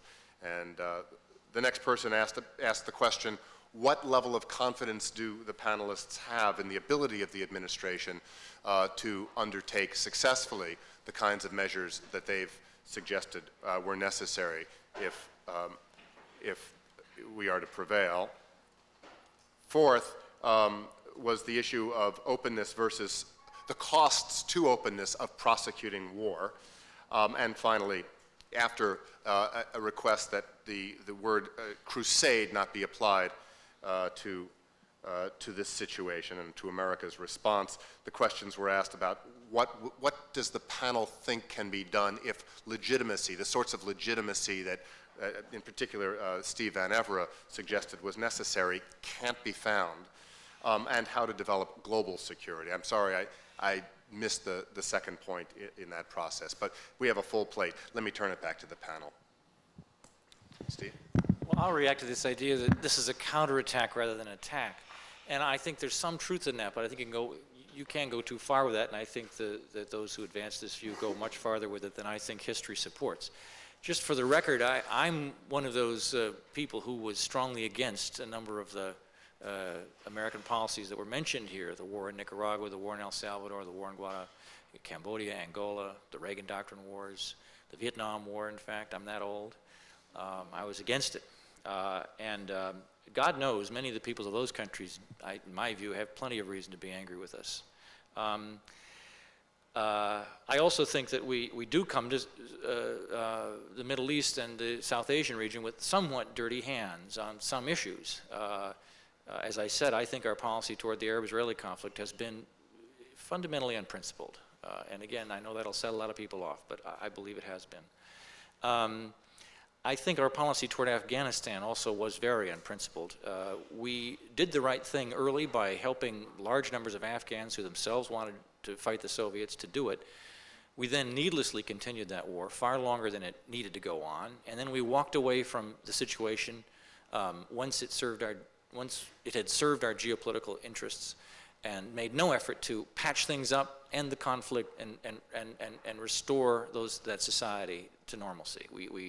We weren't good imperialists. We just walked away from the mess we'd made, and I think we're paying for it now. But in the larger sense, I think that America, what's striking here is the level of attack on America here by people who don't have a historic grievance against the United States. We see a great deal of anti-Americanism among the Islamic fundamentalists in Pakistan. Well, what has the U.S. ever done to Pakistan? Well, it's been Pakistan's ally for many years in the Cold War. It's been an aid partner. It's overlooked Pakistan's nuclear program. It has no history of intervention there. So it's a hard one to pin. And regarding Iraq, I think that everything said here is totally wrong historically. And this just shows that Saddam Hussein's propaganda really has infiltrated our own public media as well as the Arab worlds. You all should realize the sanctions that have been set up are set up so that Saddam Hussein can buy all the medicine and all the food he wants at any point in time. The only guy who needs to make the decision to solve the medical problems in that country is Saddam Hussein. And the only excuse for not doing it that he could give is that he doesn't have the money. And I ask you all, does he have the money? He's built 60 palaces and maintained at great expense a huge effort to build nuclear weapons. So what's the problem here, okay? I'm sorry, the problem is not our sanctions. The problem is that we haven't explained this to people. My wife, who studies these matters, says maybe we need to do something really dramatic here and actually load some ships up with food and medicine and send them to Iraq, okay, and offer to give this stuff for free so that this propaganda can't continue, because it's completely false. And I think that, I'm generally very leery of economic sanctions which are broadly cast and catch civilians in the net. I think they're a weapon of mass destruction, but these are being mischaracterized.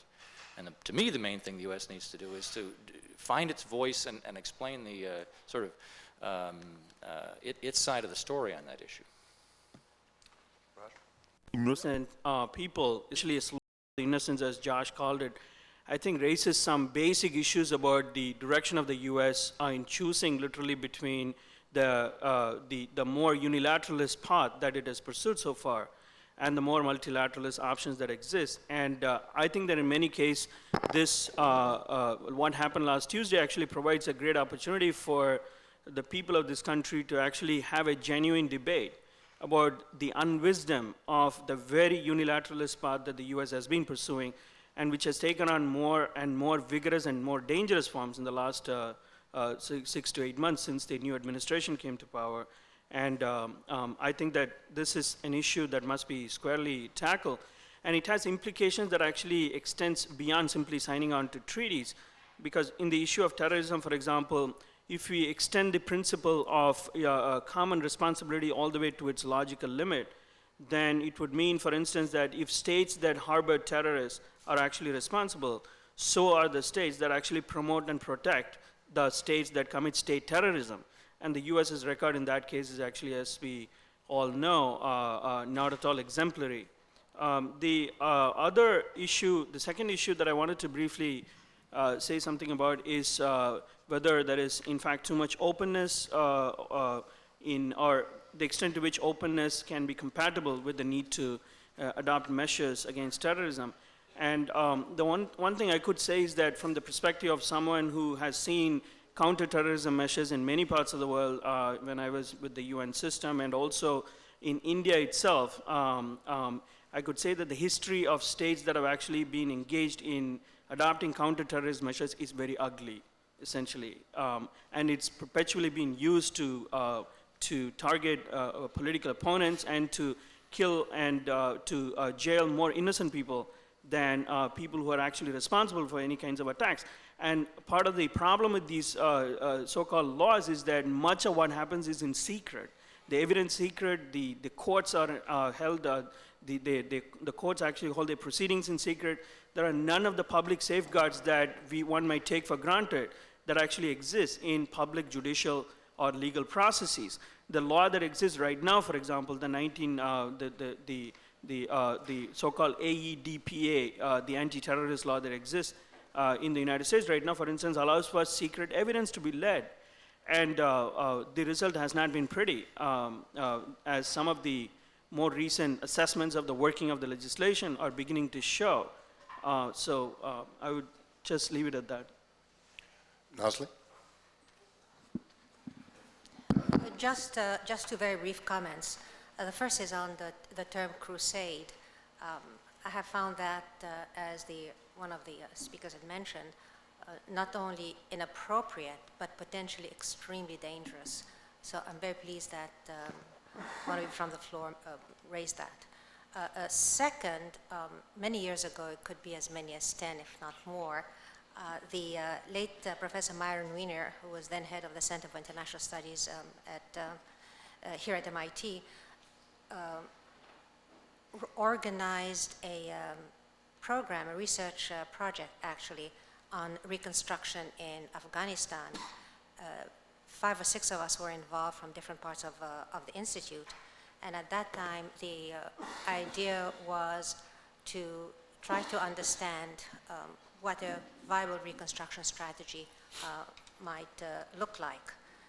And I actually spent some time in Peshawar, a quite challenging experience. I would like to tie that to the point that Professor Venevra made when he said we walked away from the situation. That's exactly what happened in that context. Once I think it was the State Department, I'm not quite sure, there was a policy shift that Afghanistan really no longer mattered, and everything came to a halt. Of course, there were two concerns in the research team at the time. One was the obvious concern about research being halted, and this was interesting and challenging work. But the second and far more important reaction that the team as a whole had is that we would be missing an extremely important opportunity to try to put some intellectual framework and some logic to a reconstruction strategy that, if successful, if effective, might avert more serious problems in the future. Nasli, while you have the microphone, I just want to press you a bit and really press some of the other panelists too, because the question was raised from the audience about the issue of legitimacy. It was an important part of Steve's analysis, and I want to come back to it because it was an important part of yours as well. You suggested unambiguously that the moderate Arab states in particular may not be able to provide full support to the United States and to their allies, might not be able to declare sides in this conflict. And the question I have for you and really for others on the panel is, in the event that the desired construction of legitimacy of the cause, whether a national cause or a cause a common cause against the destruction of innocent people, however framed, to the extent that the legitimacy of the American response cannot be constructed, should the United States abandon the effort? An effort of this sort should not be abandoned, but I would like to clarify perhaps the way in which I phrased the issue to begin with. I think there are two parts to the legitimacy question from the point of view of the moderate Arab regimes. Part one has to do with, are they willing to buy into and to take sides on the US-led global response? That's part one. Part two is, are they able to deliver? Are they able to actually perform? I think the first question will be rather easy to answer in the next few days. We will see what the public responses are, official responses are. The second is more complicated, not only because of the logistics of domestic difficulties, perhaps, but because we must remember that these regimes are really overloaded in terms of day-to-day performance. And so it's rather important to take into account both the willingness as well as the capacity or intent as we evaluate what's going on. Thanks. Are there other responses on the panel to the questions from the floor? Jeremy? Oh, Barry, did you want to? Barry first. We'll just go down the row. I wanted to at least try and say something about the question of, what are the odds that the Bush administration will do this right, whatever that means, right in the sense of essentially telling our story to the world, right in the sense of sorting out some of our lesser diplomatic conflicts in order to focus on the larger conflict, right in the sense of really trying to organize a big coalition, right in the sense of being selective in the use of violence, right in the sense of avoiding collateral damage, the deaths of innocent civilians and the destruction of civilian buildings. Right? What are the odds? I guess I think the odds are about 2 chances in 3 they'll do it right. Some of the signs are good. They've tried to build a coalition. They understand the importance of intelligence. They're doing a little bit to tell their story. They're telling the right story to the American people, that it's not likely to be a big decisive battle. It's going to be a long series of small fights. There'll have to be a lot of patience, that the cost will be significant. So a lot of that looks like the direction is right. There's a lot of subtleties that are missing, and that's part of the problem. The direction looks right. And what about the subtleties? I think this question that was raised about the word crusade is exactly right. It's right on the money, right? The introduction of this term basically indicates on the part of the person who introduced it, as far as I can tell, it's the president, right? The fact that there is no actual internalization of much of what's happened in international politics over the last 50 years. I mean, he has no, and I'm not, I mean, I didn't vote for the man, but, I'm not trying to beat him up here to make points. I just think that there's a very deep problem here that he and his administration are going to have to confront, and that problem has been represented in this, whatever the term is, they're either unilateralists or selectively multilateral and selectively unilateral in their own terms, all kinds of, gobbledygook. But that sign is not good, right? And that's the thing that could get them into trouble. If they're going to do this right, they have to give up a lot, right? And that's going to be the big question for them. Can they give up sort of ideological sacred cows for the American political conservative movement? Can they give up unilateralism? Can they be more cooperative in international treaties? Can they try and develop some position on the International Criminal Court that doesn't make them look like, essentially criminal wannabes or criminal supporters or whatever? They've made a lot of mistakes in the last 6 or 8 months, with which many people disagreed, including me, but they could get away with it because they were very powerful and they didn't have any other problems. The United States is very powerful, didn't have a lot of other problems. You could kind of blunder around making different constituencies happy in the country and not worry too much about consequences. But that's not the situation anymore if they want to succeed, right? And that's something that they need to understand. Now, how are they going to understand it? Now, that's on the positive side of the ledger. People on this panel, people we know, people in the news media, people who worked for his father. I mean, almost everybody under the sun is sending him these messages. The question will be whether these half a dozen people at the core of this administration, only 1 or 2 of which are really impressive, are going to get it. Go on, Barry. Right? Right? And that's the issue. I mean, that's the issue. So I think that the odds are 2 and 3, maybe a little better, but in a way, the American system, the pluralist system, the chattering classes, the academics, the journalists, there's a lot of people who seem to understand what needs to be done. They have to just shout it from the rooftops at these people or they're going to get it wrong, right? So I think that's key, whether you agree with my characterization, my earlier characterization of what needs to be done or some other, less belligerent characterization. Nevertheless, if there's going to be a sustained campaign of any kind, it's going to be multifaceted and it's got to have some subtlety to it. And it's not the natural first instinct of this crowd. They seem to get some of it, but I think they're not going to get all of it unless they're regularly reminded. Jeremy? Let me make 2 quick points. The first is I think it's a false dichotomy to talk about the slaughter of innocents versus a nationalist or a presentation of this. This is both a slaughter of innocents and an attack on the United States. And if we want to try and understand what happens from here, I think we have to keep both in mind. Why is it that what happens in Kashmir Valley doesn't get any attention and what happens to the World Trade Center does?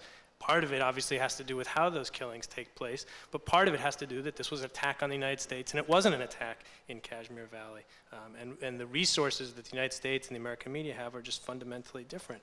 And I think more importantly, slaughter of innocents suggests that there's an international norm about it, but when you start to look at how people understand innocence around the world, there's not a universal understanding of that. And we see that regularly in the Israeli-Palestinian conflict. If you talk to people, Israelis about Palestinians and Palestinians about Israelis, there's differences among Israelis and among Palestinians and between the 2 groups about what innocence is and when a particular attack is a slaughter of innocents. So while we can talk about this as a larger issue, I think on a practical level, it actually breaks down because there's so many different visions of what innocence is around the world. Just on one other point about how successful the United States will be undertaking these measures, I just raised 2 things. One is that as horrific as this was as an attack, I think there's going to be issue fatigue in the United States. And there's going to be a time, whether it's a month from now or 5 years from now, that the American people and obviously other people around the world are going to be somewhat tired of this and mobilization is going to be harder. And I think part of that is going to be we're going to see a breakdown in what you might call the bipartisanship in the United States that has prevailed so far. The fact that there was a single congressional vote, one congressional vote against a pretty broadly worded resolution, I think is going to change. And there's going to be, as the United States decides what to do and how specifically to do it, there's going to be a breakdown in the bipartisanship. Thanks. Greg? Yeah. If I could just address the question about the achieving global security against terrorism. Obviously, the U.S. has not succeeded in that, and very few other countries could succeed in that either. But there's a long-standing international cooperation on this matter, both bilateral and multilateral.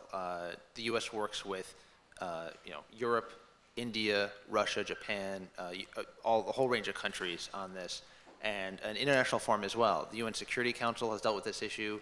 There are numerous treaties on either terrorist financing or terrorist bombings or hijackings or nuclear terrorism that a great deal of countries have signed up for. And maybe it's time that we need a little more teeth to these things and not just pieces of paper. And just in that regard, let me just remind everyone or tell everyone about a famous quote by a terrorist reportedly from the IRA who said, "You have to be lucky always. We have to be lucky only once." Jerry, okay. Thanks. Let's go back to the audience, collect a few more. I think it was the turn of this side of the room, and then we'll go back and forth and try to accommodate as many as possible. Thanks. So in order to accommodate as many as possible, if you can compact your remarks as best you can, it would be very helpful for everyone. Thanks. Yes, sir. And identify yourself. Hi, my name is Malte Loos, and I'm from the economics department. I'm sorry, speak up a bit. Is that better? Can you hear me? Yeah. Okay. And I have got a question about whether we are giving the right type of support to Israel, which has been a very close and long-standing ally of ours. And the reason that I ask it is, if you compare the 2 societies, there's something pretty cool about America. There are 2 things which I find really good. And that is that it's a fairly multiracial society. And all of us, on a day-by-day basis, we learn that there is no such thing as a bad country, or as a bad culture, or as an evil tradition or an evil society. We see the people all the time, and we see that if we treat them well, we can get along with them very, very well. And the other pretty cool thing that I find about about the United States, I'm not from here, I'm from Germany, but I really like that here, is that America has the strength. When they do something wrong, after a while, they revisit the issue and they have the strength and they've got the power to ask themselves, was that right? And sometimes it takes ages, yeah? It took ages to get away with slavery, it took ages to overcome all the civil and racial discrimination, but sometimes it happens. Now, if you look at Israel, on these two areas, Israel is very, very weak. I don't want to offend anyone, but it seems to me that they are very, very weak on that. The central message that we get from Israel is us against them. Yeah? Us, we are humans, and them, that is like a gray mass of androids who are invariably hostile against us. They always want to slaughter us, they always want to kill us. Regardless what they do, it is always a hostile action against us. Now, the other thing that I find quite striking is that Israel is not very open to criticism, neither safe criticism nor from outside.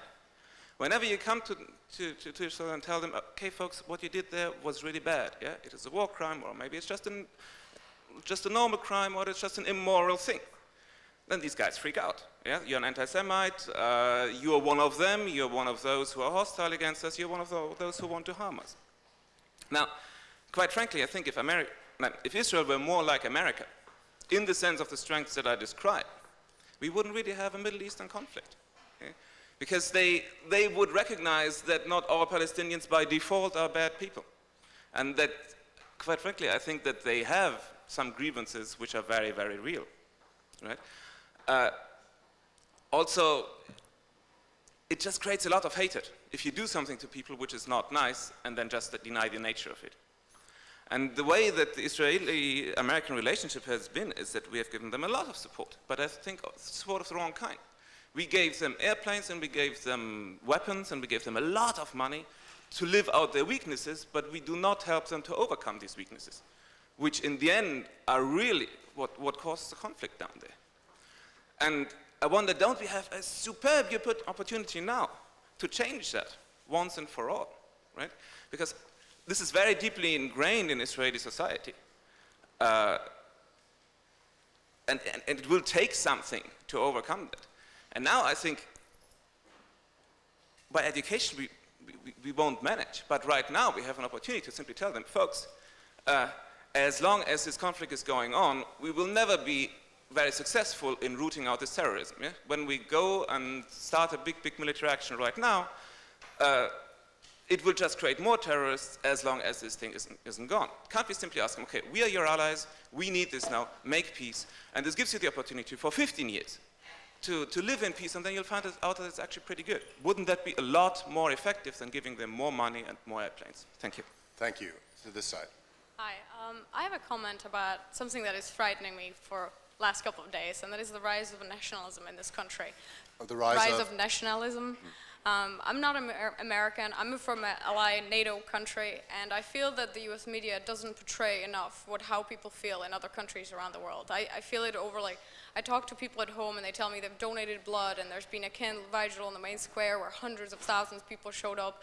I hear people putting donations together and our armies getting together to help and support the United States, but I feel that the American media does not portray enough of that. They don't portray that, although it has been an attack on America, the ideals that America has is shared by many, many other countries. And I'm not going to talk about whether they're wrong or good, but it is the fact that I feel that people here are not, they don't have enough information about the fact that there are many people around the world who feel it has been an attack on them as well.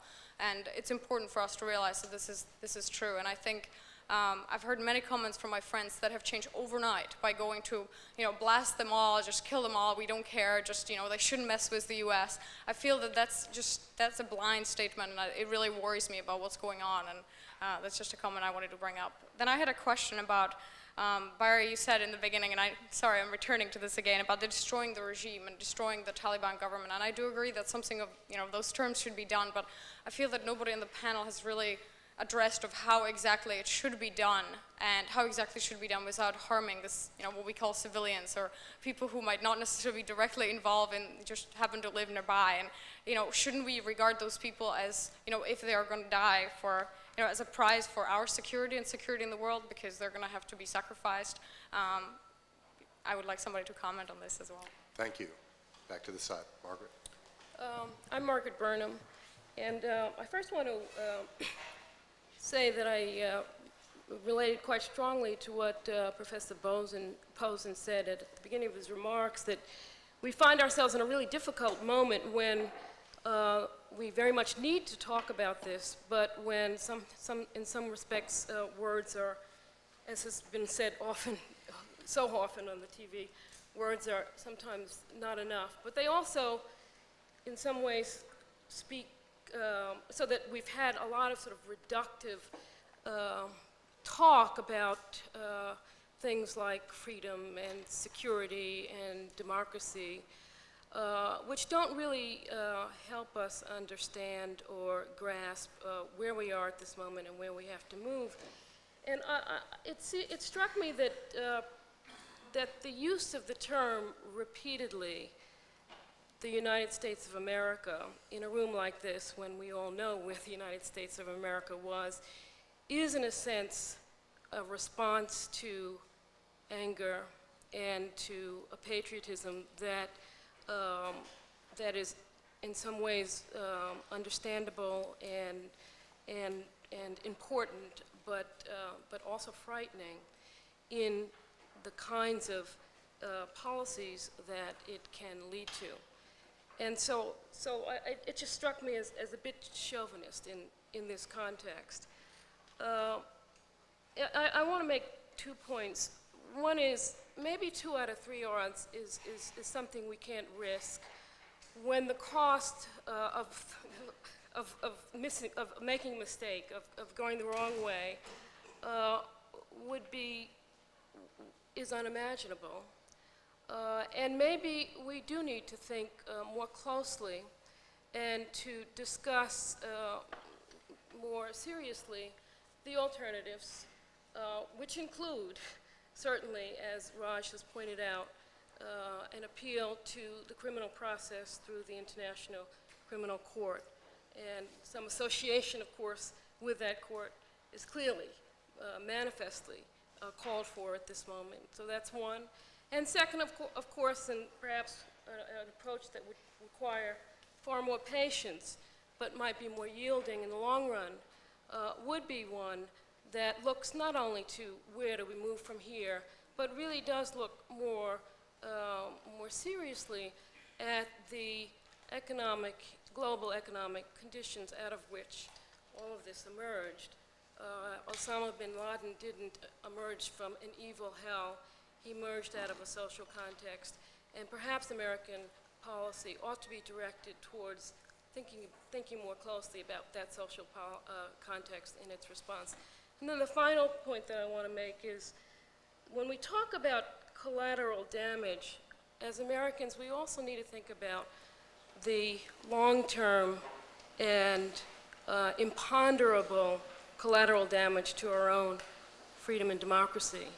The blank check that Congress gave the president the other day included not only an authority to go get them, but it also included an authority to increase our security measures here at home, and that's always the case.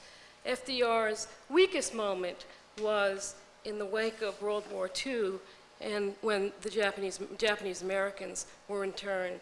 The Palmer raids are our experience. The excesses of the witch hunt against communists in this country, all of that is part of our experience. And we are now at so vulnerable a moment when there is unanimity in Washington for assassinations of leaders, for funding human rights violators like Osama bin Laden, who our government created, once again, for funding human rights violators. And those will have ramifications back at home, not only in delays at airports, but in restrictions on immigration, in increased racism in our own communities. And all of these are the sort of collateral consequences which it will be impossible to unravel once we go down that line too quickly.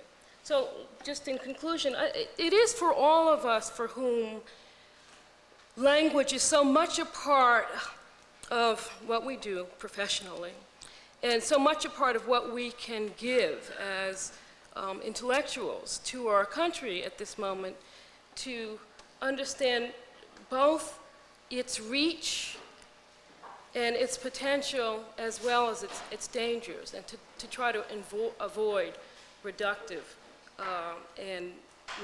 language. Thank you. Yes, sir. Yeah, Professor Posen, you made the proposal, you seem to be making the proposal that we bring down the Taliban regime by funding opposition groups within Afghanistan. And we have a history of doing that kind of program in a lot of places, and often we end up doing that without thinking about who it is that we're supporting and funding. And so, and often ending up with despots here and there, different parts of the world. So I'm curious who these groups are that we're, if we take the approach of funding opposition groups to the Taliban, who are we funding, and what is Thank you. Everyone, as I see people leaving, I want to acknowledge that we know that we've already reached the time when we promised we would end, but this is an important and lively and ongoing discussion. I would like to propose that we continue with the questions and give the panelists a chance to answer. If you can stay, please do. We extended this a half hour longer than we did last week, and still it's not enough time, and I don't think any of us should be surprised. But yes, sir. Okay, I'm Jim Meyer. I'm a graduate student in mechanical engineering. My question is specifically, we've seen an outpouring of condolences from a number of countries, including Libya and Iran, including the message from Tehran to Mayor Giuliani, which was one of the first formal communications between the countries in a long time. What are ways that the United States and Iran can build on this and capitalize on this for our mutual benefit in the relationship, and also with other countries in the same state as Iran? Good, thanks.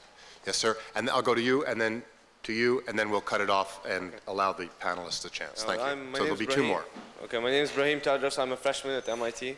And I just want to draw a parallel between what Israel is doing in Palestine to who the Americans are dealing with now. We're dealing with people who are motivated to die, as you mentioned. They're not afraid to die. And so we saw how Israel is dealing with it by using violence against violence, and it's not working. You have, if the Israeli government is trying to kill the jihad or Hamas leaders, they've succeeded in killing like 40 or 50 jihad and Hamas leaders. But what's the side effect of that? 800 Palestinians have died and 200 Israelis have died, and those figures are still rising. So if you're thinking of, if the United States government is thinking of targeting Afghanistan and killing and just bombing Afghanistan and trying to get to those terrorists, there's a lot of more anger that's going to be created. And I don't think any American would accept to live in the States with the fear of being bombed on a bus, fear of being bombed on a plane, any mall, which is happening now in Israel. And although Israel is a powerful democracy in the world now, and it's on the highest levels of security alert now, terrorist actions are on the rise. And I think if the United States decides to bomb Afghanistan, you have a lot of more anger building up and more terrorist actions taking place in the United States, which will cause more problems than they will try to solve. So my question is, what's your point of view on that, and what's the solution? I know there's no easy solution, but what could be done? Thank you. Yes, sir.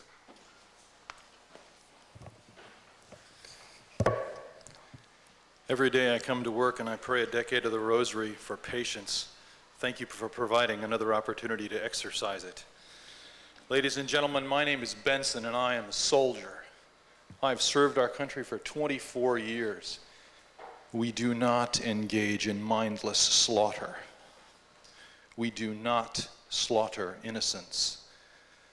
the use of force is not inconsistent with the maximum use of intellect. That's why I'm here, to study.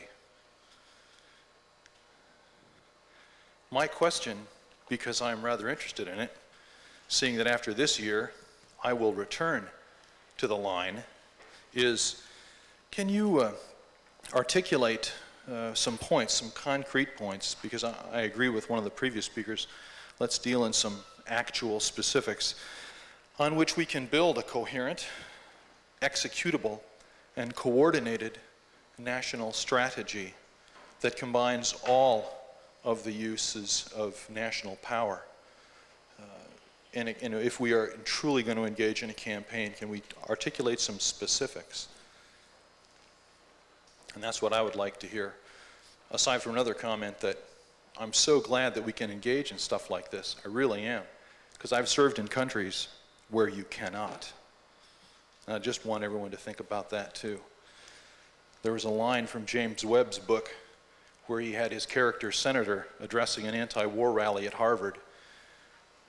If I may, Senator said, "I didn't see any of you in uniform, but I saw dudes from Boise, from downtown Philadelphia, from small country towns in the United States.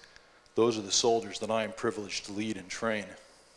And I've only seen one MIT graduate in uniform in 24 years of service." Thank you. Thank you.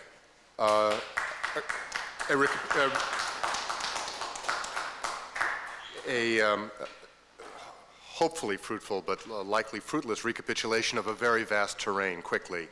The first questioner wanted us to speak to the difference, wondered how Israel might be made to look more like America, the difference between a flexible, reflective United States and a more battered, embittered, and less flexible Israel. Could out of this come an Israel that would acknowledge its mistakes and its weaknesses and overcome them? The second was an expression from a woman who was concerned that, who acknowledged that the rise of nationalism she's seeing on a daily basis is quite frightening to her, that America's ideals are widely shared. She's not an American. She said America's ideals are widely shared, that many feel that this was an attack on all of us, and asked in particular, how should hostile governments, harboring governments, be dealt with, asking for specifics.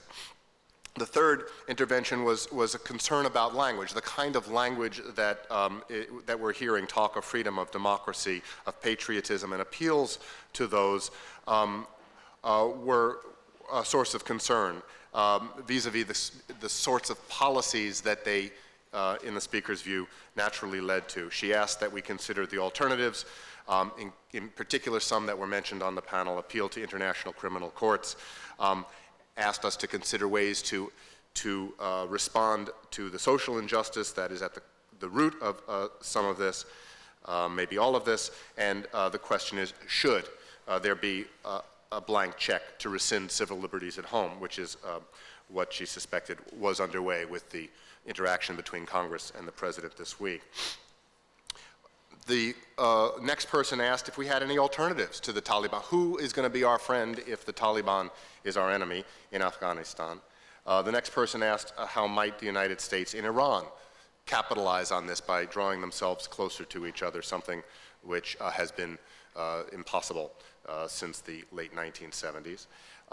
The next person asked about parallels between Israel, the Israeli situation and the American situation, and warned us that violence begets violence, it doesn't work, and raised the issue which we heard last time in our open forum, that there's the danger always of creating even more anger and even more violence by reacting with violence. And finally, the speaker asked, the soldier who spoke took offense at the argument that the use of force that American soldiers slaughter innocents, or the insinuation that American soldiers do, arguing that the use of force is not inconsistent with the use of intellect, and asked in particular if we might be able, this panel might be able to articulate some kind of a specific blueprint for an integrated approach, strategy to resolving this crisis along list, which we will not be able to address in its full context. Again, we'll return, but let me turn it back to the panel. Well, there's so many points to respond to. I'll just say a couple of things. First, I've just been listening to sort of everything that's been said, and I want to say something that will leave people with a bad memory, but I do think that the discussion here, I'm not sure it's fully reflected what is worrying many close to this situation. What's worrying them is that the next attack is going to be with a weapon of mass destruction. And this isn't a fantasy. It's not something that only Frank Gaffney is worried about. It's a real concern, and our whole discussion about what to do in the context of this difficulty we're in has to take account of the fact that if we fail to deal with it well, I see two enormous dangers. One is that we will fail to head off that danger, because I believe this organization that's coming after us is immensely dangerous and ruthless. The second is that we will overreach in the Arab and Muslim worlds and get ourselves in a horrible mess. So there are two dangers here, and they're very large. Second point is, I'm just reflecting back on this notion that the United States is now facing a counterattack. And I also do agree to some extent that it's facing a counterattack to something else, which is the presence of American culture in the Arab and Muslim worlds. And this may seem like a small point, but I think we need to rethink this whole notion that we have a right to export our culture everywhere, and think seriously about ways to allow others to opt out of it. Part of the backlash against the United States, especially among fundamentalist Islam, is that our media exports are to them utterly repulsive. Frankly, I know a lot of parents to whom a lot of the media exports to the United States are repulsive, even here. We need to rethink this question of whether we should be imposing by our free trade policy that others should be swimming in MTV and swimming in Melrose Place and swimming in Baywatch. Baywatch is the most widely watched TV show in the world. Did you know that? And I'm sure you've all seen it. It's just something we should be so proud of as Americans. My view is, let others opt out of this sewer, okay? It is part of the problem. Let's let them opt out. I understand that they want to opt out. Let's find new technology to allow people to turn off the satellite downlink so that the whole country can just not be watching that, looking in that sewer. And that's another aspect of this. Culture. There's a culture clash here for which we are 100% responsible, and we need to rethink the way we're doing business, and stop listening to Jack Valenti and the Hollywood lobby and all the rest, and the free traders who don't know when to stop. There you go.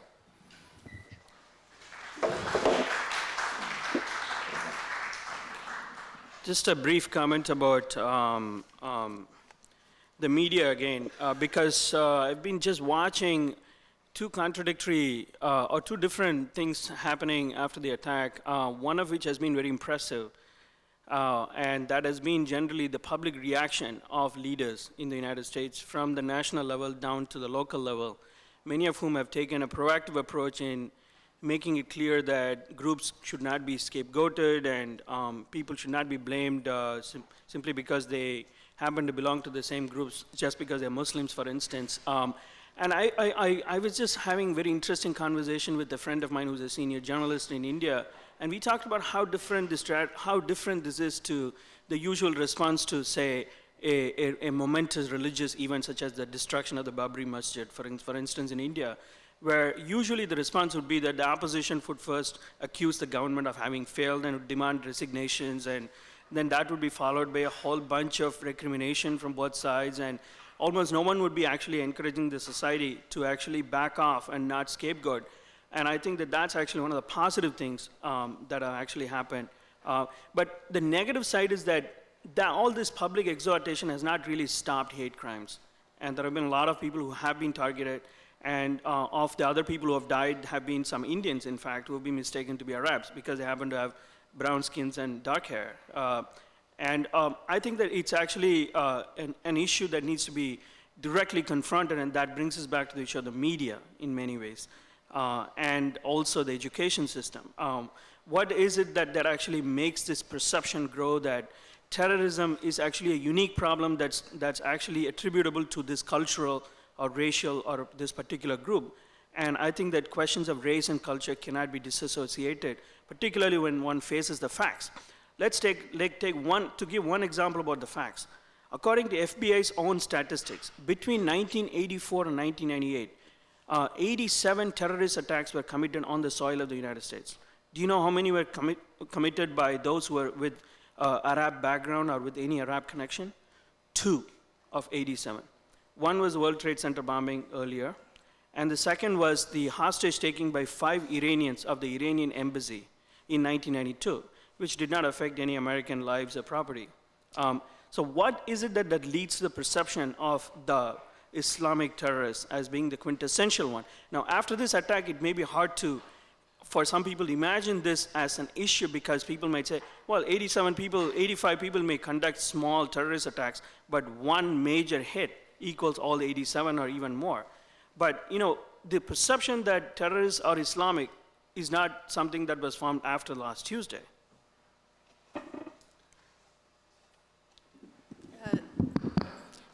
Just a very minor matter of disagreement with an earlier speaker, with Stephen Evra.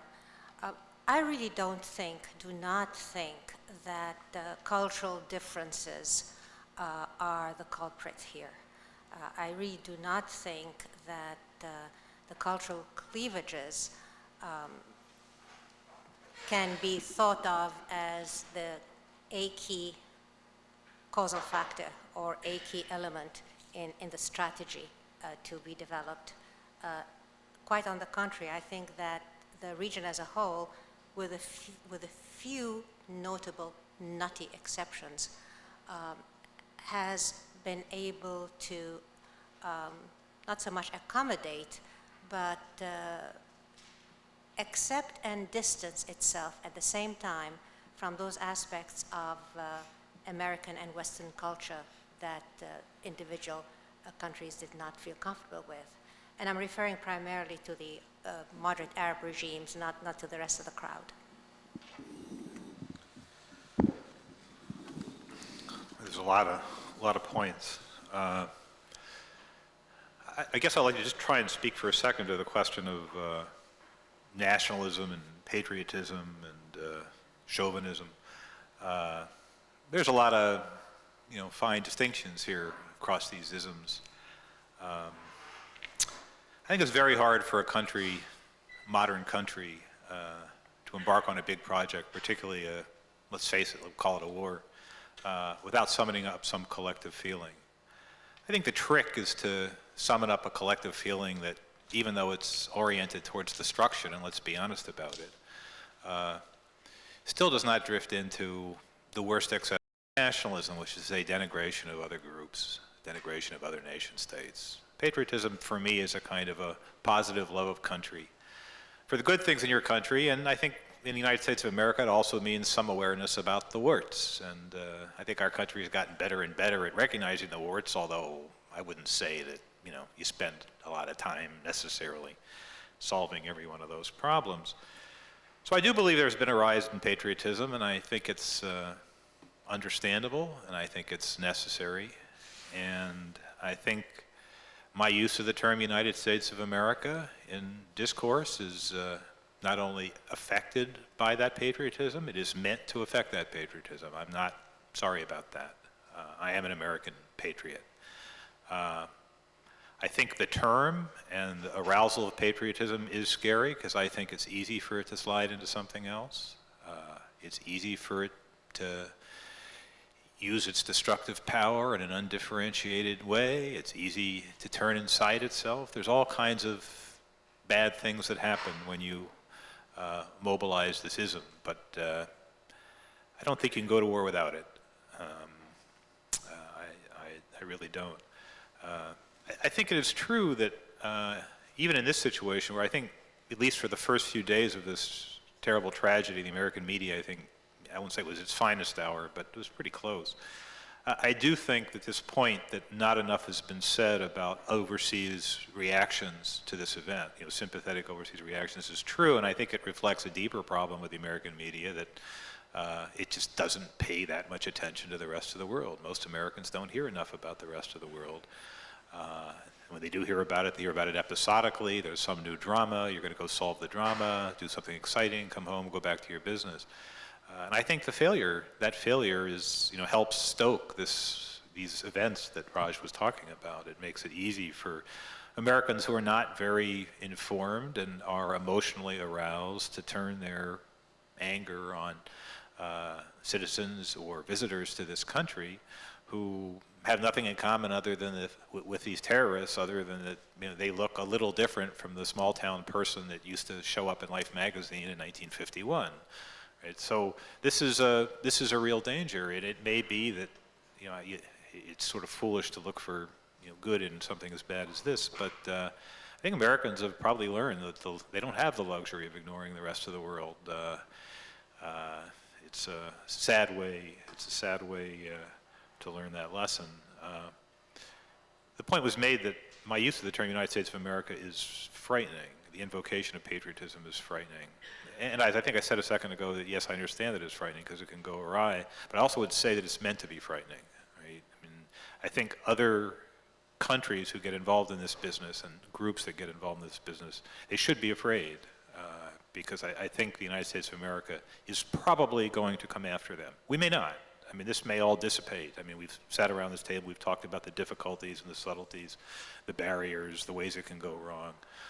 And embarking on a war, even a war of this kind, is a big thing.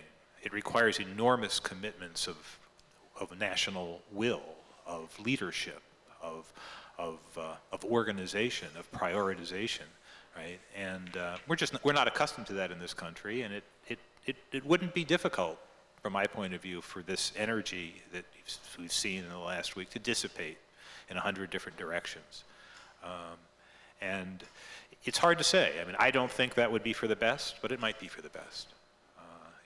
It might be. I don't think it is, for all the reasons that Steve and others have said, but it might be. It might be for the best. I guess I should say something about this question of doesn't violent engagement with the opposition, since some people may view that some members of the opposition in Israel are not terrorists and some are terrorists.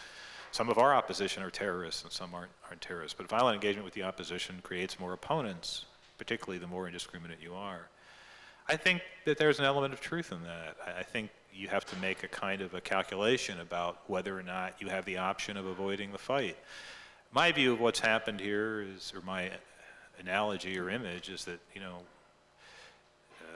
Osama bin Laden and the people, groups who support this man and the United States of America are locked in a wrestling match for a single knife. Whoever lets go of the knife is going to get stabbed.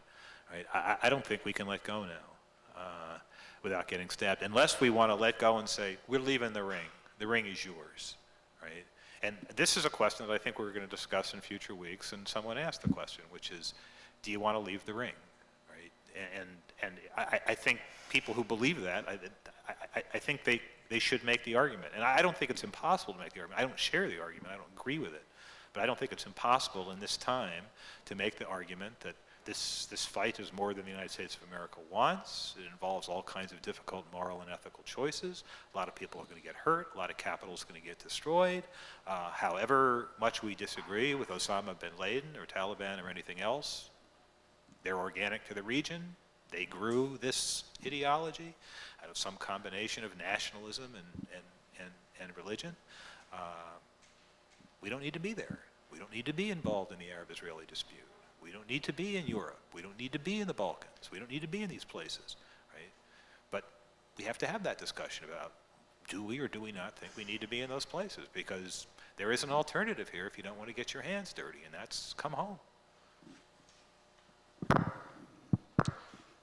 On the point of Iran and the United States, I think it's early, but we're starting to see signs that the United States is going to pull the allies together that it thinks it needs to accomplish the task at hand. And if that means cozying up to Pakistan after distancing itself from Pakistan because of Pakistan's nuclear proliferation, then it'll do that. And if it means choosing some or all of the opposition within Afghanistan to the Taliban and supporting them with aid and arms, then the United States will probably do that. And if it means that there's going to be some kind of rapprochement between Iran and the United States, then I think, yeah, we could see it. What in other contexts would be a sea change after 22 years of hostility. There have been some evidence of a different relationship over the last 5 or 6 years, but it would certainly be a sea change. So yes, the United States is going to look for the allies that it needs, and that may involve what in other contexts would have seemed like dramatic changes. I just want to second what Barry said about the media.